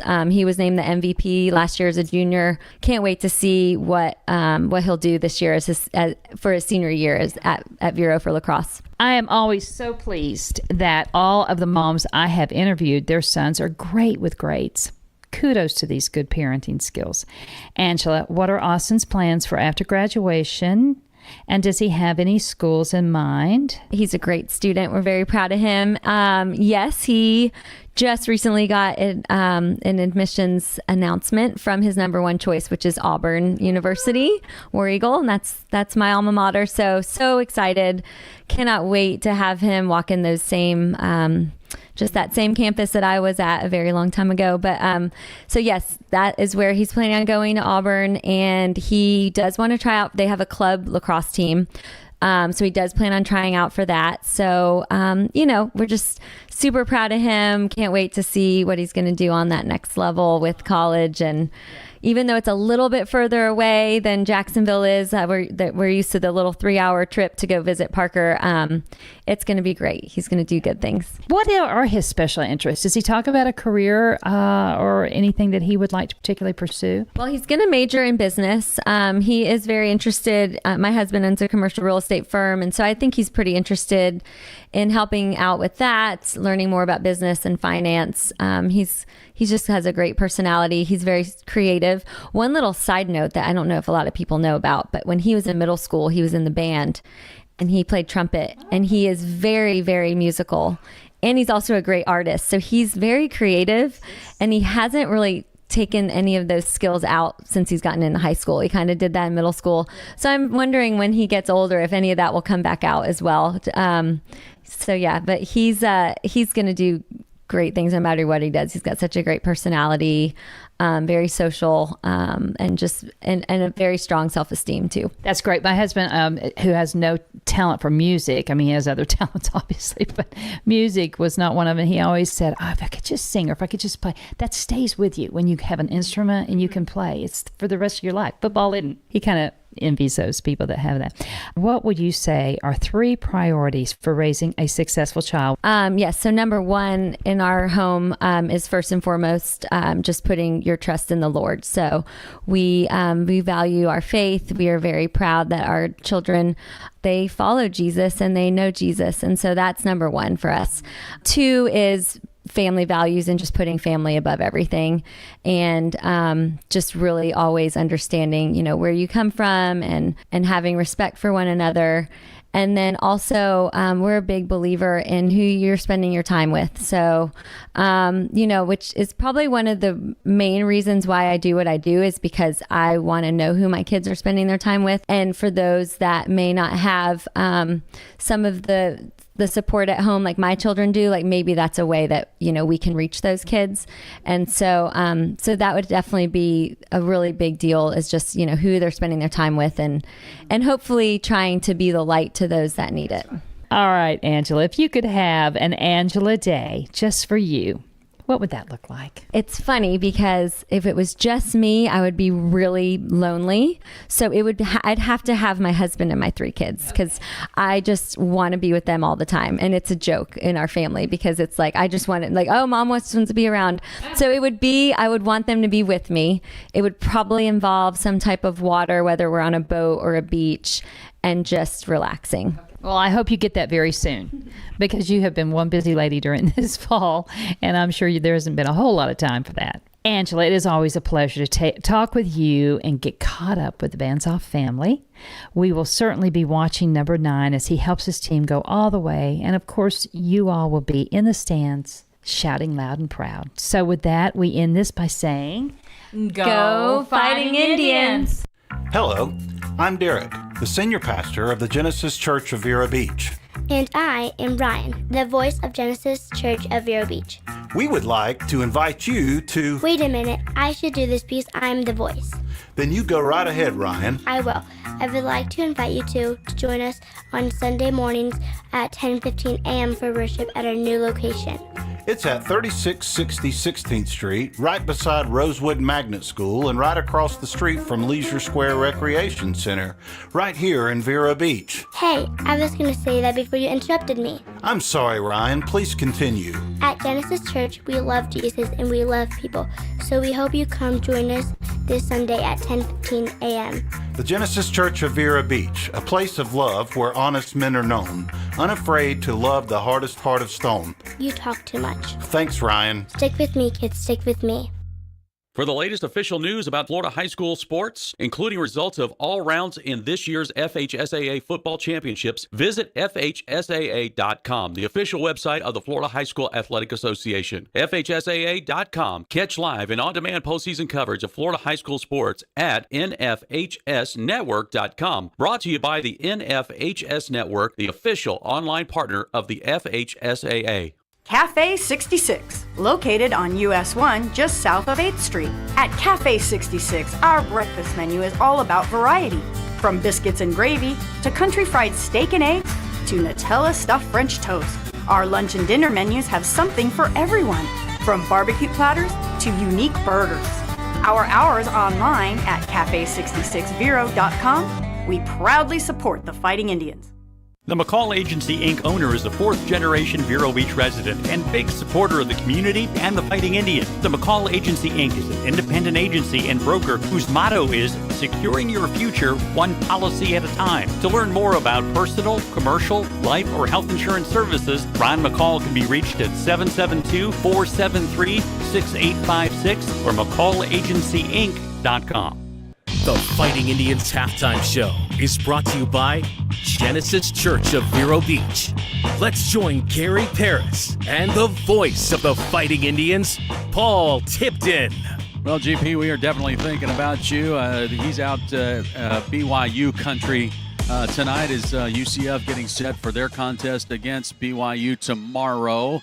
And I had a conversation with him this afternoon, and he said, hey, do me a favor. Give me at least one more chance to have a broadcast here. Bring me a win. So we're in good shape right now. GP is the score is now 42-7, and boy, what a way to start a ball game. You had a home run by Dr. Phillips, 97-yard run on one play, and then after that, it was been all Vero, and I mean it has just been like an avalanche of chaos. I mean, Vero Beach offensively doing very well. They got 251 yards of offense on the night. The defense has just gone into that frenzy mode again. And then special teams, Matt. I mean, my goodness. I mean, both Townsend and Melbourne are just like looking for holes to score. I mean, they're just like going crazy. You call it, whether it's on the kickoff that's setting the tone, getting the all these having them start inside their 20-yard line. From that to the punt returns, I mean, it's been phenomenal just watching everything. We talked about that, how special teams just gives that fire to the team, and they have done it tonight. All right, let's go down the field, check in with Doug. Doug, you got 42 unanswered points. I got to believe both sides of the ball, both coaches have to be pretty happy. Yeah, that locker room was, I'm going to be honest with you, that's a mature team right there. Last year, it was really weird at halftime. This game right now, they could be out of control in that locker room. They weren't right now. They're very controlled. Coach really told them to stay on task. No penalties. Just don't do anything that's going to get us those silly fouls and push us back. Control the ball and just go out there and do the work. Yeah, the worst thing in the world that can happen is if you get thrown out of a game, and when certain, I'm not trying to say Dr. Phillips will do this, but we've seen this before where teams get down and they know their season's over with, and what do you got to lose? I mean, you can try to sabotage the other team by, getting a guy kicked out. Sometimes it's just frustration. You had a good season. You won, 2 back-to-back teams, and you're like, and you're just frustrated that this is the end of your career, or maybe your the season definitely. So EJ's 9 of 15 for 145 yards on the night. He's thrown a touchdown. The ground game has just been phenomenal. 106 yards. White's got 9 for 58 and 3 touchdowns. Hillsman's got 6 for 48 and a score. I mean, it's just been a well-rounded game for Vero Beach. But again, Matt, I just can't say enough about the way Vero responded after that initial touchdown by Dr. Phillips. Yeah, I think Doug called it like this is a mature team, and that's what you have. It's like, okay, hey, we just got, like you talk about getting punched in the mouth. Hey, we just got punched in the mouth. We actually had to take the standing 8 count. All right. Yeah. Hey. And then Coach Mata just said, hey, we're fine, guys. We're fine. This is what we got to do, and it happened. And it was just like you said, the avalanche of what was going on. It helps that they don't have their number one running back who's 1,300 yards in the season. Mm-hmm. He's not. He tried to come in. You can see there was something just wasn't right. Yep. Little gimp in the giddy up, and so he's out. Then their quarterback that actually ran that 97-yard one, he's out. It looked like he had banged his head maybe on the turf, and so he's out. I don't know if we're going to see him or not, but they're down some of their guys, and we're taking full advantage of it. Well, one thing we know for sure is that Dr. Phillips does not have any quit. We've seen it in the 2 previous ball games between Jupiter and also with Fort Pierce Central. They don't give up, so we can't let our guard down. Even though the score looks pretty lopsided right now, 42-7, we got to stay on top of things. And by the sounds of it, by what Doug is telling us, sounds like Vero Beach will be on top of it. We're going to take a quick break. We'll come back, get the start of the second half. This is Fighting Indians football. Linus Cadillac Buick GMC of Vero Beach has been a part of the community for over 2 decades and proudly supports our Fighting Indians. It's important to put the best team on the field to ensure a winning season. Linus Cadillac Buick GMC fields a lineup that all fans can agree has championship pedigree. From the 2025 Cadillac Escalades to the new XT5 Luxury Optic Sport 2, late model pre-owned vehicles too. 1401 Highway 1, Vero Beach, LinusCadillac.com. Hi, Vero Beach. I'm Frank Storr from Tom Collins Insurance. Born and raised right here and a former Fighting Indian, I'm very proud to support this team and this great community. Tom Collins Insurance has been locally owned and operated right here since 1989. We are Vero. For all your insurance needs, my number is 772-778-9222. Go Indians. You're thinking onside? Nah. Well, I'm not sure, Matt, if we're thinking onside or not. When you're up by 42-7, you can have a little bit of fun on the broadcast. So, yeah, here we go. We're going to start the second half. Vero Beach won the toss. They deferred to the second half, so they're set to receive to get this third quarter underway, leading 42-7 against Dr. Phillips here in round 3 of the state playoffs. This kick's going to go high. It's going to go deep into the end zone, and it will go for the touchback. So Vero Beach will start from its own 20-yard line, and Don, you can correct me if I'm wrong, but this might be our worst starting field position tonight. So there you go. Confirmation from Mr. Don Dexter. Oh.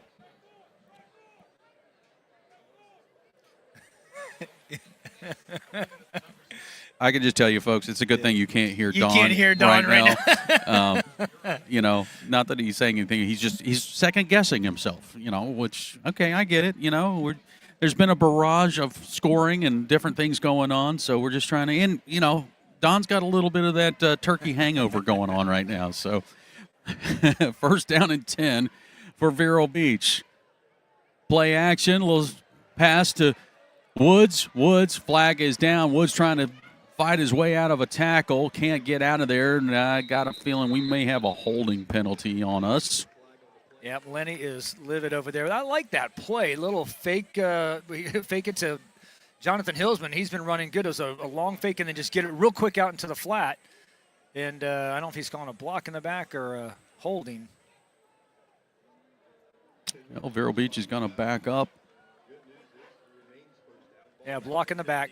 And so you look at that, and what's frustrating for a coach is if I'm engaged with a young man, if I'm blocking him, and then he turns his back, I'm allowed to still block him. Mm-hmm. The problem is usually you, like that point, just let go, get off, because the ref, if he turns around, he's not seeing the initial engage. It's a call. It's an easy call. All right, so here we go. 1st and 15. Little handoff, right side. Hillsman looking for an angle. And Hillsman will get the penalty yardage and more as he gets to the 29-yard line. Almost got himself a first down. Wow, that's what he's been doing. Man, he is just we talk about yards after contact. The yak with him right now is he is just looking stronger and stronger as he just makes a nice little cutback from the right and cuts back left. And yeah, picks up 14 on that play.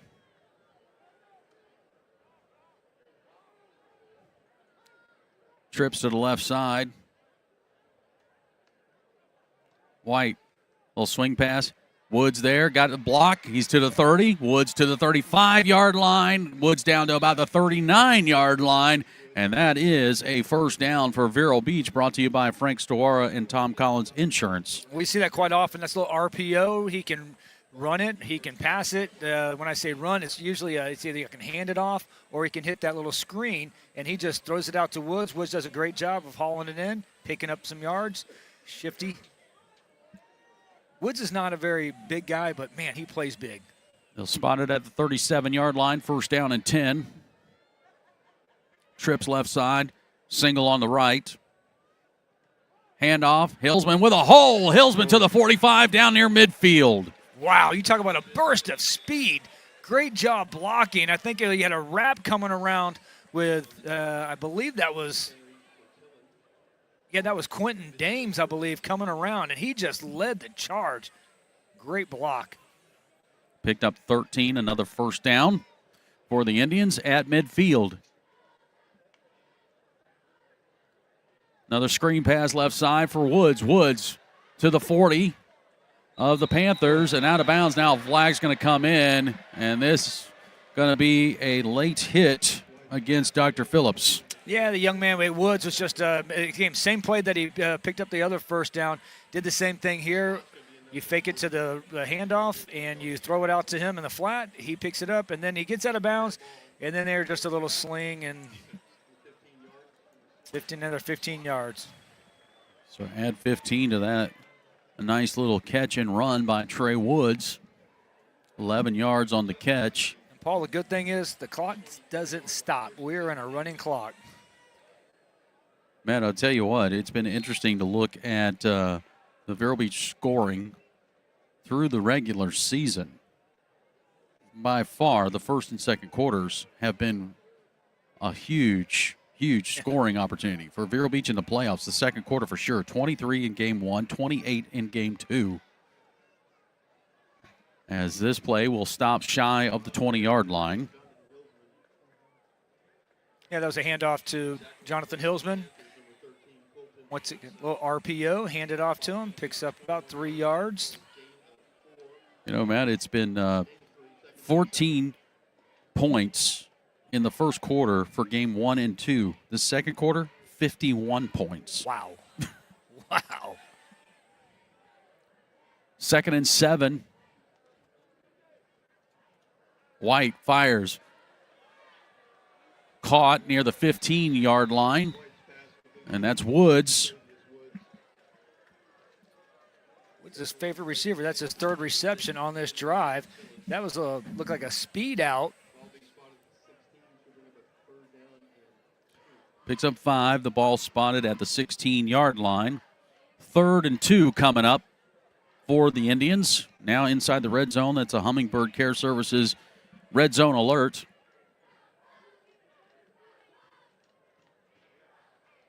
Handoff Hillsman, bouncing it to the left side. Jonathan shakes off a tackle and gets to near the 10-yard line, where it will be first down. That was a great job, just going off the left side, and then decides to bounce it, gets hit, and picks up the extra first down, keeps it going, and keeps that clock moving.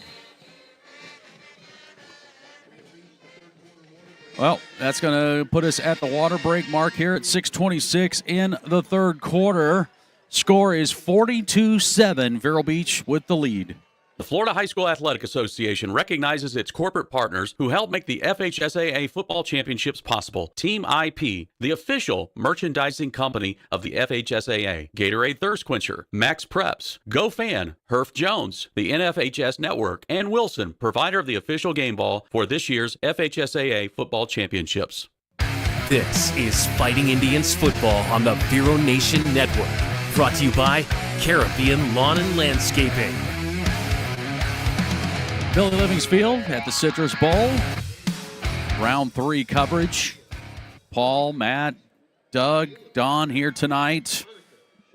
I want to wish everybody a happy Thanksgiving. It's been for a Vero Beach fan, you're enjoying life right now as you've enjoyed a good meal, and now you've enjoyed watching your team look like it is going to advance past the third round, something that has not been done in nearly 30 years. Think about that with all the teams that we've had. We've had some really good teams, and we've just had some. You just get to this game right here, and we just had some uncharacteristic things happen to us. Yep, and this team right here has been responsible for at least 2 of those. That's right. White going to keep it off the right side. He's going to go in untouched. 12-yard run, E.J. White. Wow, that's that play where you take Hillsman and you put him in motion, and it looks like you're going to do a little shuttle pass to Marcus Melbourne as he's coming underneath. He decides to keep it, and there he literally untouched off the right edge. Great block, had a great kick block.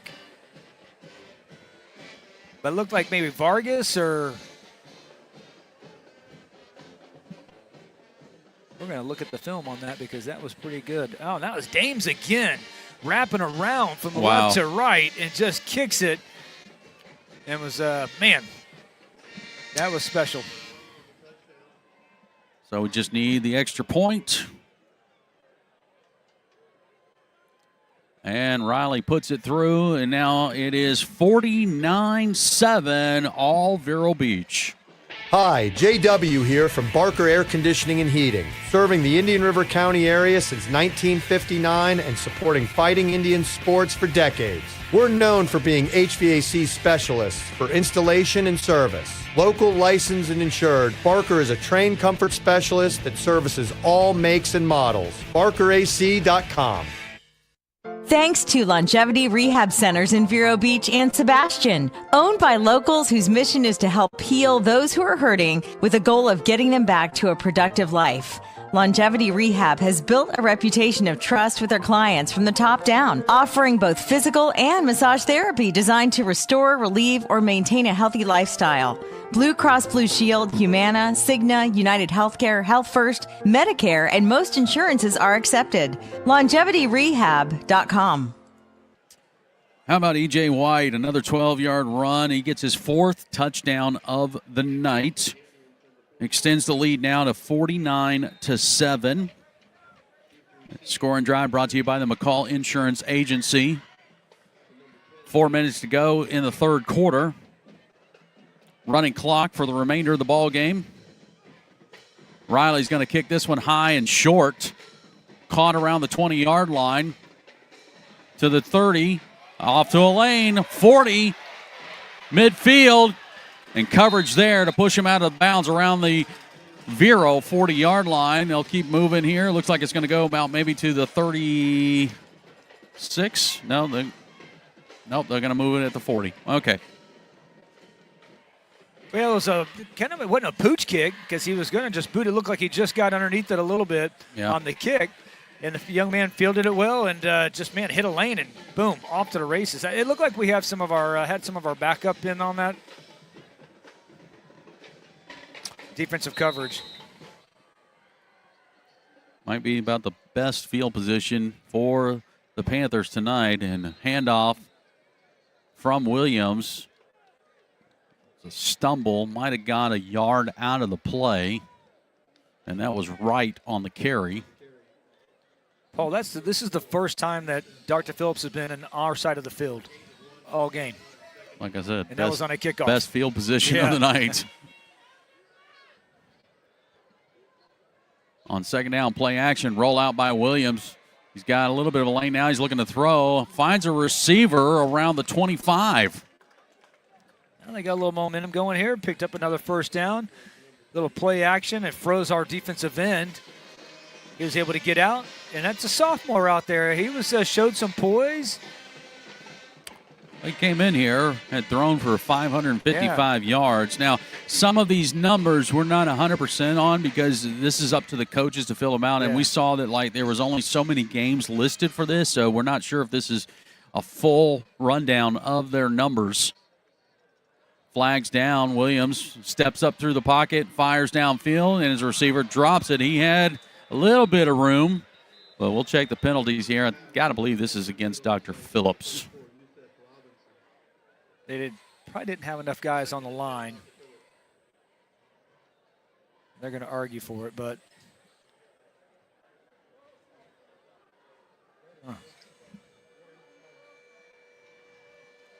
and the clock continues to tick. Yeah, we got a minute 26 and counting here, and this will go against the Panthers. And that ball will go back to the 29-yard line. It'll be 1st and 15.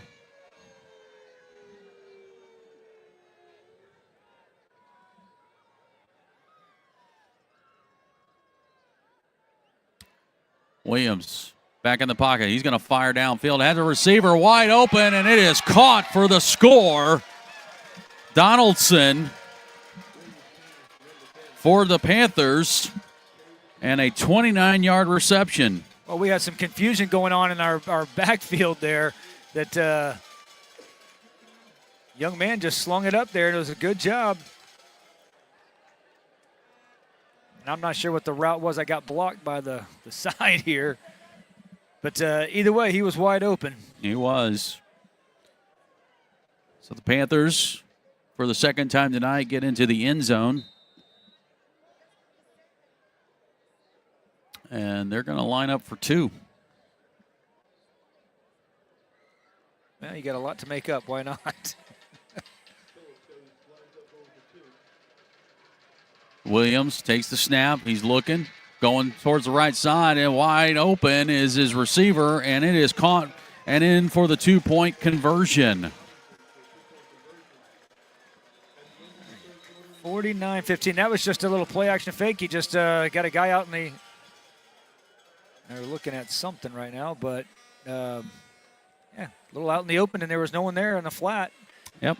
So Panthers score. It's 49-15. Christian FM is supported by Caribbean Lawn and Landscaping Incorporated, providing licensed and insured services in Vero Beach since 1991. Their services include lawn care, landscape design, irrigation, pest and termite control, mosquito misting systems, and seasonal preparation. Caribbean Lawn and Landscaping takes pride in always keeping your property looking its best. 772-569-8680 or CaribbeanLawn.com.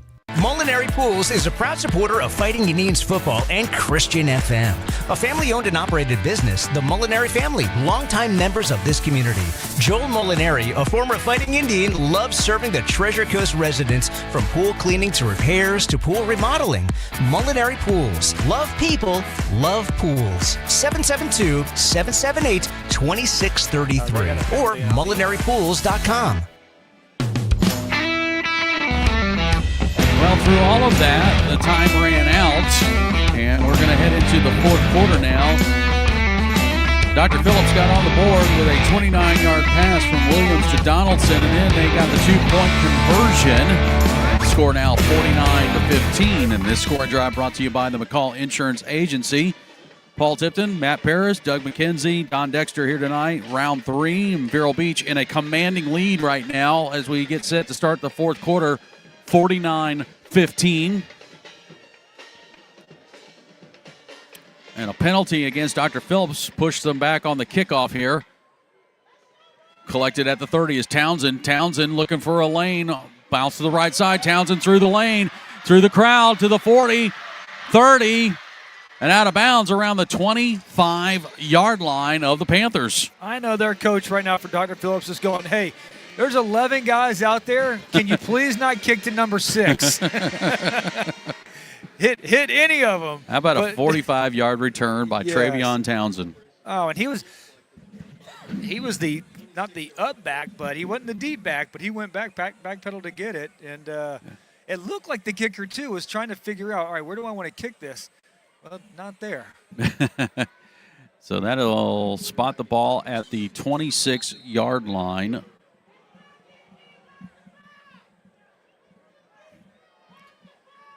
Indians offensive unit back out on the field. Kaler's going to hand off. Dagbolin off the right side. Chase gets to the 20-yard line. So pick up about 6 yards on the carry. Landon Kaler into the ball game as E.J. White's night is complete. They'll spot it at the 19-yard line. So a pickup of 7. Second down and 3.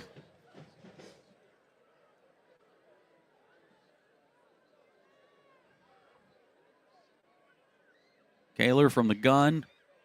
Going to send a receiver in motion. Hand off again. Dagbolin off the right side. Chase inside the 15, down around the 13-yard line, and a first down. Yeah, we brought looked like Woods in motion. Bands off in motion first, and then Woods in motion. We fake it to him, come back with Dagbolin and the handoff going back, basically that counter play we've seen before. And, man, he runs hard. I like watching him run. Dagbolin, just a junior, carried 25 times, 97 yards, and a touchdown. He's going to get a handoff here off the left side, inside the 10, pushes his way, trying to get to the 5-yard line, but will be stopped. Well, I like that. You got the backup offensive line in there, and they're like, they want to get their boy in the end zone. Absolutely. Dagbolin hit the hole hard on the left side. Little kick block from the guard pulling. About a 5-yard pickup by Chase Dagbolin. Clock's at 9:30. Score is 49-15.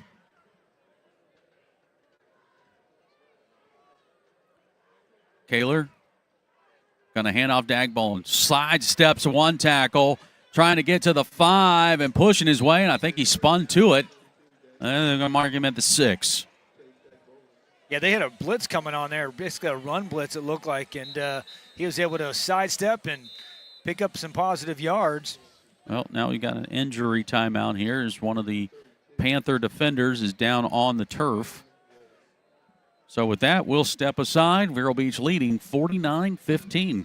Cafe 66, located on US 1 just south of 8th Street. At Cafe 66, our breakfast menu is all about variety.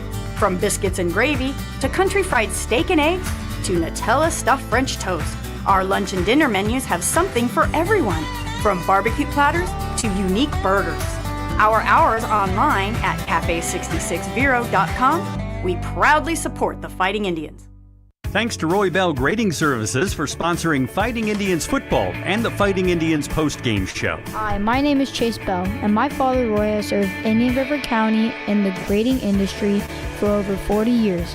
My family and I are proud supporters of Christian FM and the Vero Beach Fighting Indians. Go Vero!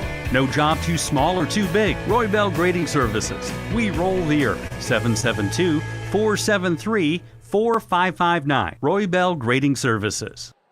All right, we are back to action here at the Citrus Bowl. 3rd down and short. Dagbolin, right side, trying to shake off a couple of tackles, and he's not going to get to the first down marker. Bring up 4th down. Yeah, it looked like he picked up about a yard maybe. The ball was on the 5. They're marking it at where, Paul? It was at the 6. It's on the 5 now. Maybe up a yard. Yep. 4th down. 4th and 1, I think. Maybe 2. 2. Yeah, they're pretty confident that we're going to be running the ball, so they're coming at it.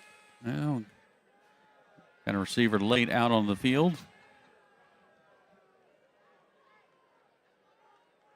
On 4th down, handoff Dagbolin, tried to lunge for it. I don't think he got it. No, a young man from Dr. Phillips came off his defensive left edge, our right side, and he just came in and blew up the play. And turnover on downs. It'll be our second time tonight that we've gone turnover on downs. But we've got a 49-15 lead. 7.5 to go in this fourth quarter. So Vero Beach looking to finally overcome the third quarter jinx. And right now, looking at some other scores here, there's 3 other ball games going on right now for 7A. Palmetto has gone final over Goldman 65-41. In the third quarter, Lake Mary leading by 2 over DeLand 33-31. And then in the bottom of the bracket, you got Venice taking on Sumner, and it is 13-6 at halftime. Handoff's going to go up the gut to the 10-yard line for Dr. Phillips. Oh, we got some Now, extracurricular late stuff flag. going on.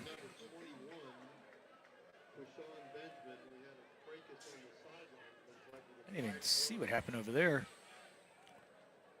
Trying to read some scores. There's a handoff up the middle. Hand up on the middle. Got them to the 10-yard line. Hudson McLaughlin makes the tackle. Oh, 15 on And us. Yeah. they got a penalty against the Indians. That'll move the ball to the 25-yard line.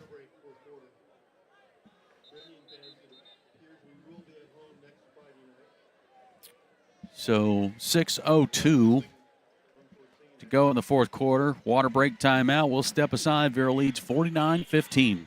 Football fans, the best games are yet to be played. Make plans to attend the 2025 Florida High School Football State Championship games. The intense action takes place December 10th through the 13th for classes 1A through 7A at Pitbull Stadium at Florida International University in Miami. Come out and watch the best in Florida high school football play. Visit FHSAA.com for more information. This is Fighting Indians football on the Vero Nation Network. Brought to you by HBS Glass. Billy Livings Field at the Citrus Bowl. Paul, Matt, Doug, Don here tonight. It has been all Vero Beach, 49-15. We're midway through the fourth quarter, 6:02 to go. Vero Beach looking like it's going to move on to the next round and finally get past this third round. Pressure coming, and the Indian defense gets in the backfield for a sack as Williams goes down. Render on the sack coming from the left side, just bull rushes, goes right through, and gets the sack. Well, for Dontelis Render, that is his second sack of the season. A loss of 7 on the play. He took the left tackle and just drove him back.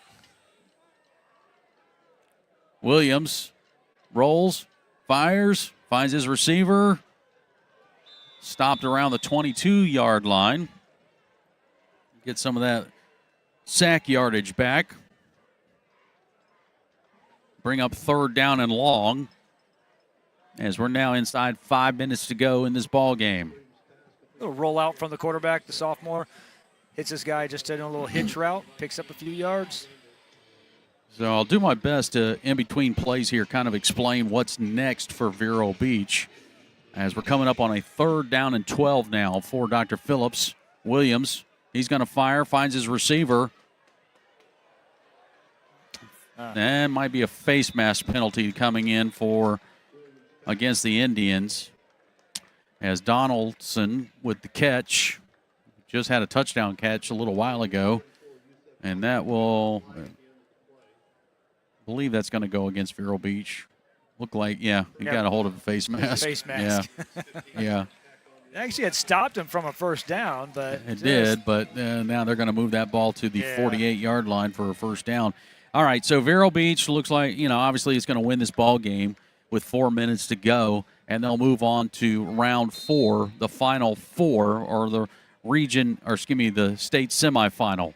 Williams on first down, running, trips up around midfield, bring up second down. So with that, Vero Beach will wait to see who the three other opponents might possibly be. And the reason why I say possibly is because after this game tonight, the state, the FHSAA, will do another power ranking and reseed all of the four remaining teams. So Vero Beach most likely will be the second seed based off of our calculations as Williams fires on second down. Had his receiver Donaldson again over the middle of the field, and it falls incomplete.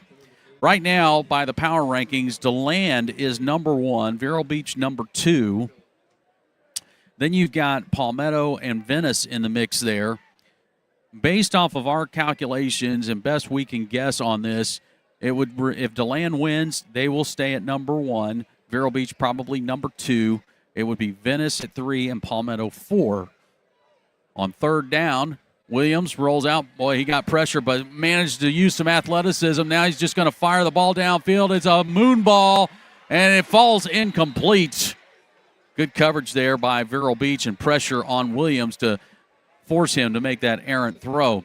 So once they reseed, if Vero Beach is either 1 or 2, then that means they will get a chance to host the fourth round here at the Citrus Bowl. And depending on who ends up at number 3 or number 4 will determine who that opponent will be. That's right. Now, and that's assuming DeLand gets the win. DeLand was trailing. DeLand's in a dogfight right now with Lake Mary.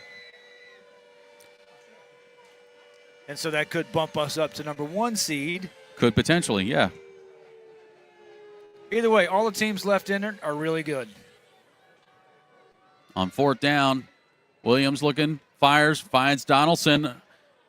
He's got enough for a first down. His forward progress was at the 41-yard line, so that'll give the Panthers a first down with 1:39 to go.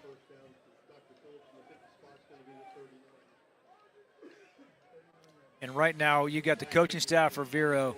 They are just, the guys are coming in and out. They're trying to get everyone a chance to play. You're going to get a Vero Beach, you get a playoff, chance to play in the playoffs. First down. Williams forced out of the pocket. Big hold there. Nobody calls it. Fires downfield. Got a receiver in the back behind the secondary and will score a touchdown. 39-yard pass and a big missed hold. Render's going, I can't do it. I don't know what you want me to do. Wow. 39-yard reception. Oh. And, hey, you get the some backups in the backfield, and a guy gets behind it.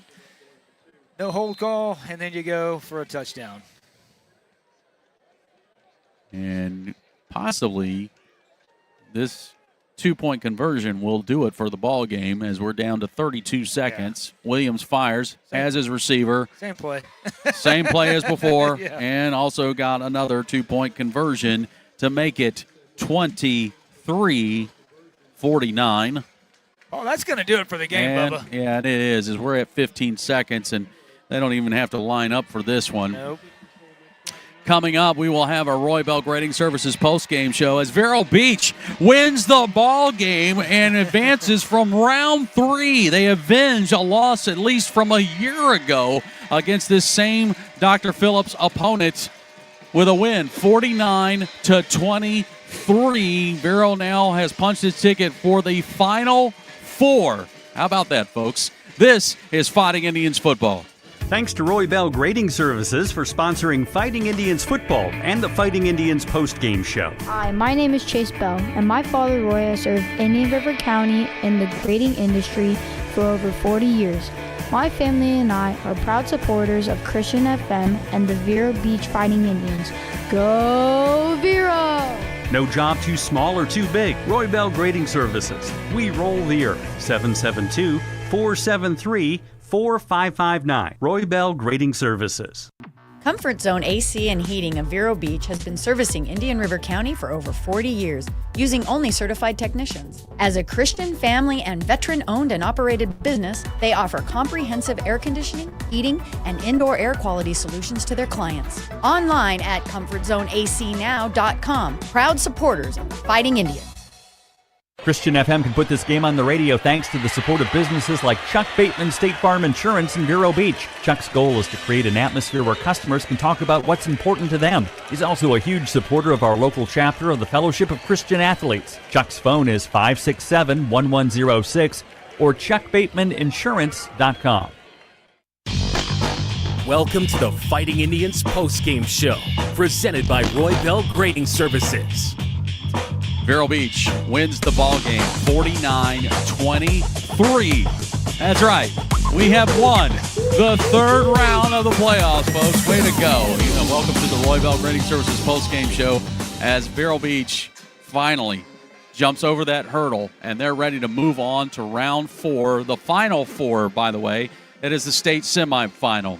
We won't know probably until Sunday who our opponent is going to be. There's a reseeding that has to take place for the final 4 teams, so we'll have to play a little bit of wait and see about who those teams are. We'll talk a little bit more about that in just a little bit. But, Matt, what a ball game it was. I mean, it started out with a home run play by Dr. Phillips, a 97-yard run, and we're thinking, oh, my goodness, here we go again.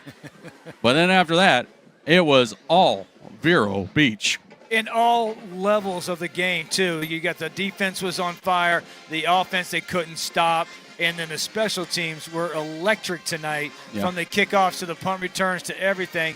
It was phenomenal. Talk about all phases of the game. They really did it, and it was on display for Indian fans tonight. Oh, my goodness, it was. Now, we got late word before the game started that Champ Mons was not going to be able to go tonight.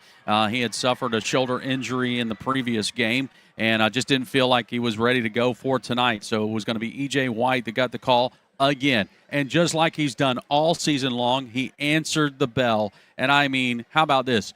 4 touchdown runs tonight. You know what? This kid, it's such a great story because he has been so unselfish. Whatever you need me to do, Coach. You want me to go to receiver? I'll go to receiver. You need me to step in at quarterback? I'll step in at quarterback. Yeah, Coach, you want me to expand the playbook? Go ahead and expand the playbook, and I'm your guy. And then Yep. Champ comes back, and he goes, all right, hey, you know what, EJ, I need you to go back to receiver. Yes, sir, Coach, whatever you need me to do. Yeah. Hey, Champ just went back down. I need you to get back a quarterback. Yes, sir, Coach, whatever you need me to do. It has been good. Hey, just a quick programming note. Doug, whenever you have Coach, just let me know. So, all right, well, he says he's good. All right, well, with that, it gives us an opportunity to go down to the field, and let's talk to one of the winning coaches from tonight. He is with Doug McKenzie. Doug? I got Coach Ray Hall with me. Coach, at the beginning of this game, that first play was crazy.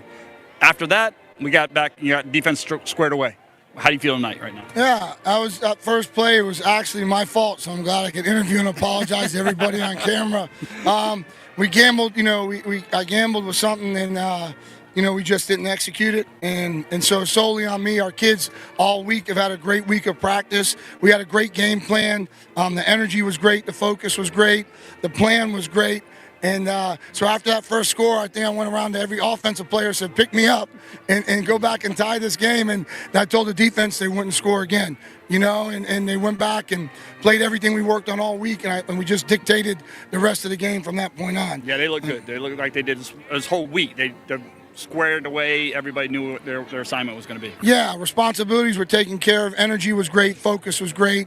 Even today in the walkthroughs, everything was really good. So we knew, that we could dictate the game a little bit. And as you saw, we got going after I botched the first play. And then our offense was electric. Correct. I mean, I think they scored almost on every drive that they had the ball. And, when you're playing complimentary football like that, special teams was electric early. We knew and felt like we really worked really hard on gaining an advantage on those facets, all facets of the game, including special teams. And I think we executed that today for the most part. Awesome. Appreciate it, Coach. Hey, they still there? Yep. I got one thing. My family in Georgia, they were watching from the mountains in Blue Ridge. I just want to say I love you. Drive safe. See you tomorrow. There you go. Well, Coach Ray Hall and his compadres pulled it off tonight with a nice, emphatic win. This was not like a squeaker by any stretch. They put a statement out there, 49 points on the board tonight against Dr. Phillips. And, boy, it was a real testament to how this team has been all season long, Matt. We've been talking about this pretty much, I think since pretty much the Buchholz game, we've been talking about. They came back in dramatic fashion and won that ball game. But after that, it has just been, I hate to keep using the same terms, but, the defense gets into that frenzy mode. The offense just clicks, and they almost make it look easy out there at times. I mean, it's just been incredible to watch. Well, they didn't. Yeah, I think you're absolutely correct. It made it look easy. It almost like, well, the opponents are a little weaker this year. But then the opponents are going and beating other teams. Right. They're having great years. Right.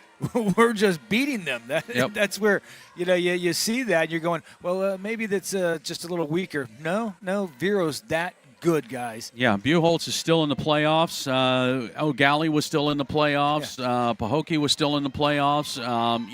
It's just been, it's been phenomenal to watch. And, and again, you sometimes you look at some of these teams and you go, man, I thought they were better than that. But I think more credit has to go to our team than I think maybe we've really given to them. Because, I mean, the level of play just keeps going up and up and up. Now, it's going to get harder, obviously, as it should, as you get to the Final Four. And there's some really good teams that potentially could be in that bracket.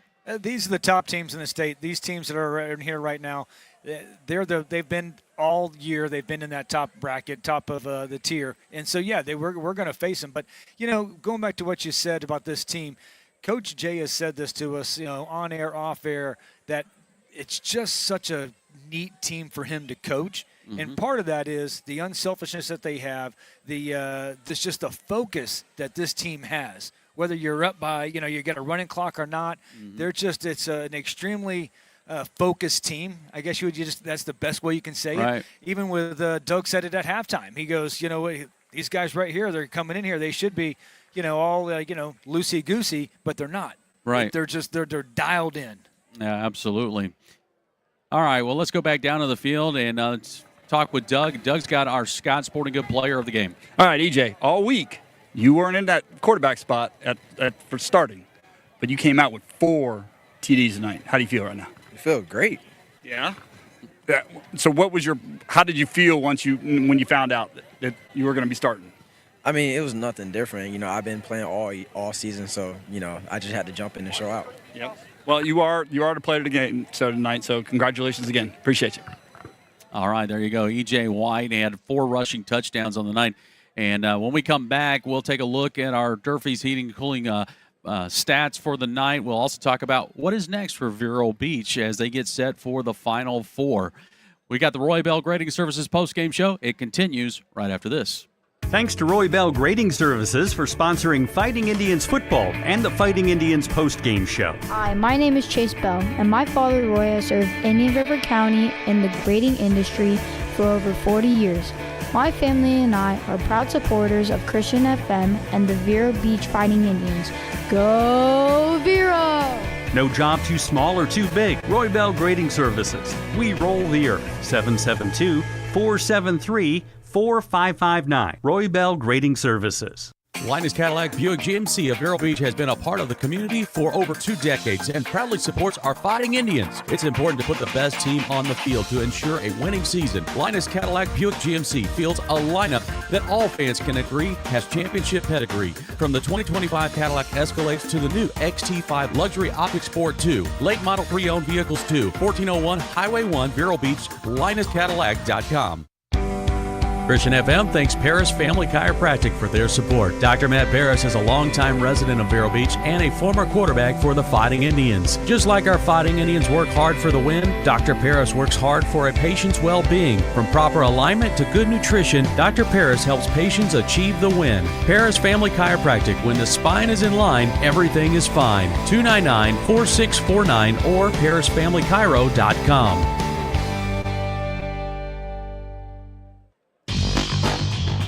Back here for the Roy Bell Grading Services post-game show. Paul and Matt up here in the booth. Let's go back down to the field and check in with Doug, who's got our defensive player of the game. All right, Ryan. Right now, in that first play, when they scored, after that, what happened on that defensive line? Because it seemed like it lit a fire under you guys. Like that wasn't going to happen again. No, sir. Coach B told us got to lock in. So talk to us, locked in. And we just executed. it's what we work on. We work on a 3-man sled every day, and it showed. Yep, it definitely showed. You guys were definitely getting after a quarterback tonight, and he was running all over the place. So congratulations. Appreciate you, Ryan. Thank you. All right, that's Ryan Hendrickson, our defensive player of the game, brought to you by Scott Sporting Goods. All right, now time to take a look at our Durfee's Heating and Cooling final stats of the night. Matt, we were just taking a look at this. First of all, for Vero Beach, how's this for balance? So you had 167 yards on the ground. You had 169 yards in passing. I'd say that's pretty even right there, pretty close to it. Of course, E.J. White on the night had 10 carries, 66 yards, 4 touchdowns on the night. Jonathan Hillsman, 10, 81, and a score. Dagbolin, hey, how about a nice little productive night for him? 6 carries, 20 yards. Yeah. Good to see him get some playing time. E.J. passing, 12 of 18, 169 yards, and a touchdown. Leading receiver tonight was Trey Woods with at least catches, 6 for 44. And then you had Hillsman, who had 4 for 97 and a touchdown. So, and that's not even counting the special teams effort with between Townsend and Melbourne. I believe they probably had about 120 or 25 yards, I would imagine. Oh, easy. Yeah. I think they had 50 and 60 on 2 of them. Right. Yeah. So, yeah. There you go. Yeah. Right. Yeah. And then I think the other one was like 30. 30. Yeah. Yeah. Something like close that. To 200 yards. Yeah. Right. Yeah. There you go. You're way better at math than I am. So good job there. But yeah, for Dr. Phillips tonight, they finished with a total of 246 yards of offense, but a lot of that came in that last little part of the game where they had a couple of those big pass plays.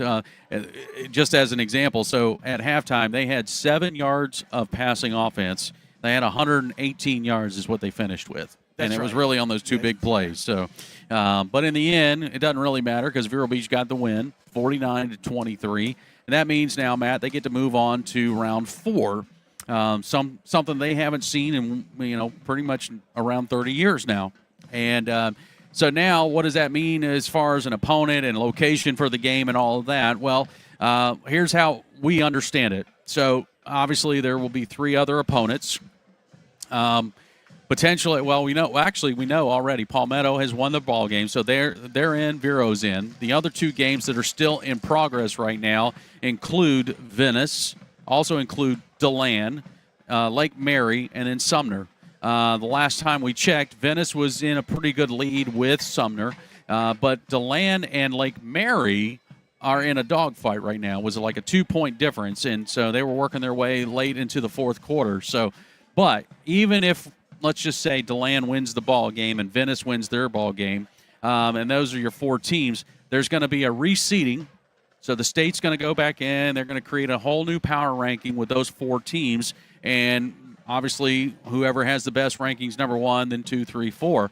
So right now, best guess for us is if, say, DeLand is in, they'll probably be the number 1 seed. If, obviously, Vero Beach is in, they would probably be number 2.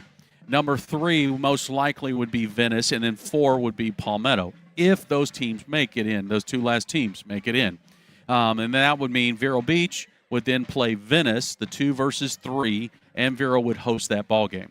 That's kind of our best guess right now, but that could change depending on if, say, either Sumner makes a charge and they win the ball game, or if DeLand loses the ball game, then Vero Beach might potentially move up to the number 1 seed, which then means we would play Palmetto. That game still would be here. So there you go. It's a good scenario for us to be here next week. Right. Most likely the scenario is that Vero Beach will have a home game. That'll be next week. Now, we'll still have to determine a time because that's something that the coaches have to work out. Typically, in the state games, they like a 7:30 kickoff, but if teams can work it out, they can figure out whatever time that they want to kick off. So hopefully we can work that out. We might be at 7 o'clock or 7:30. Either way, we don't care. We're there. That's all that matters. So it's been a good night of football, especially for Vero Nation, as Vero Beach now able to clear that hurdle, Matt, and move on to the 4th round. What a special night. It really is. I mean, a long time coming for Vero fans, and we've had some special moments, some special teams, some undefeated seasons. I mean, heck, we went we set the record for most consecutive regular season wins in the state. Yeah. And with all that, never made it to this semifinal. That's true. Man. That's true. And That's here we true. are. So, obviously, a couple of big questions. Number one, who will we play? And then I think number two is, will we see Champ Mons back on the field? We'll have to wait and find out on both. In the meantime, stay glued to your social media. We'll try to keep you posted on how things are going. And all we know is most likely football game here next Friday night at the Citrus Bowl. So get ready, get set to get your tickets and get here, and let's show our support for our boys who have moved on to the Final Four. How about that? All right, I want to thank all of our crew, including John Hamilton, our executive producer, Stephen Tipton, our video director, along with Ashton Curry and Jacqueline Tipton back at our home studio. Also want to thank our cameramen, and that includes Sebastian Bois, Jeremy Femia, and also Julia Jordan. Thanks for your help tonight. Don Dexter with our stats, Bobby Paris with the interviews.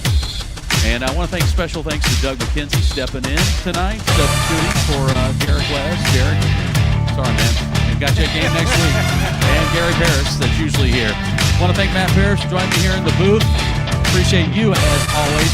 Thanks for joining us. Good night. God bless. We'll see you next week. And as always, go Indians.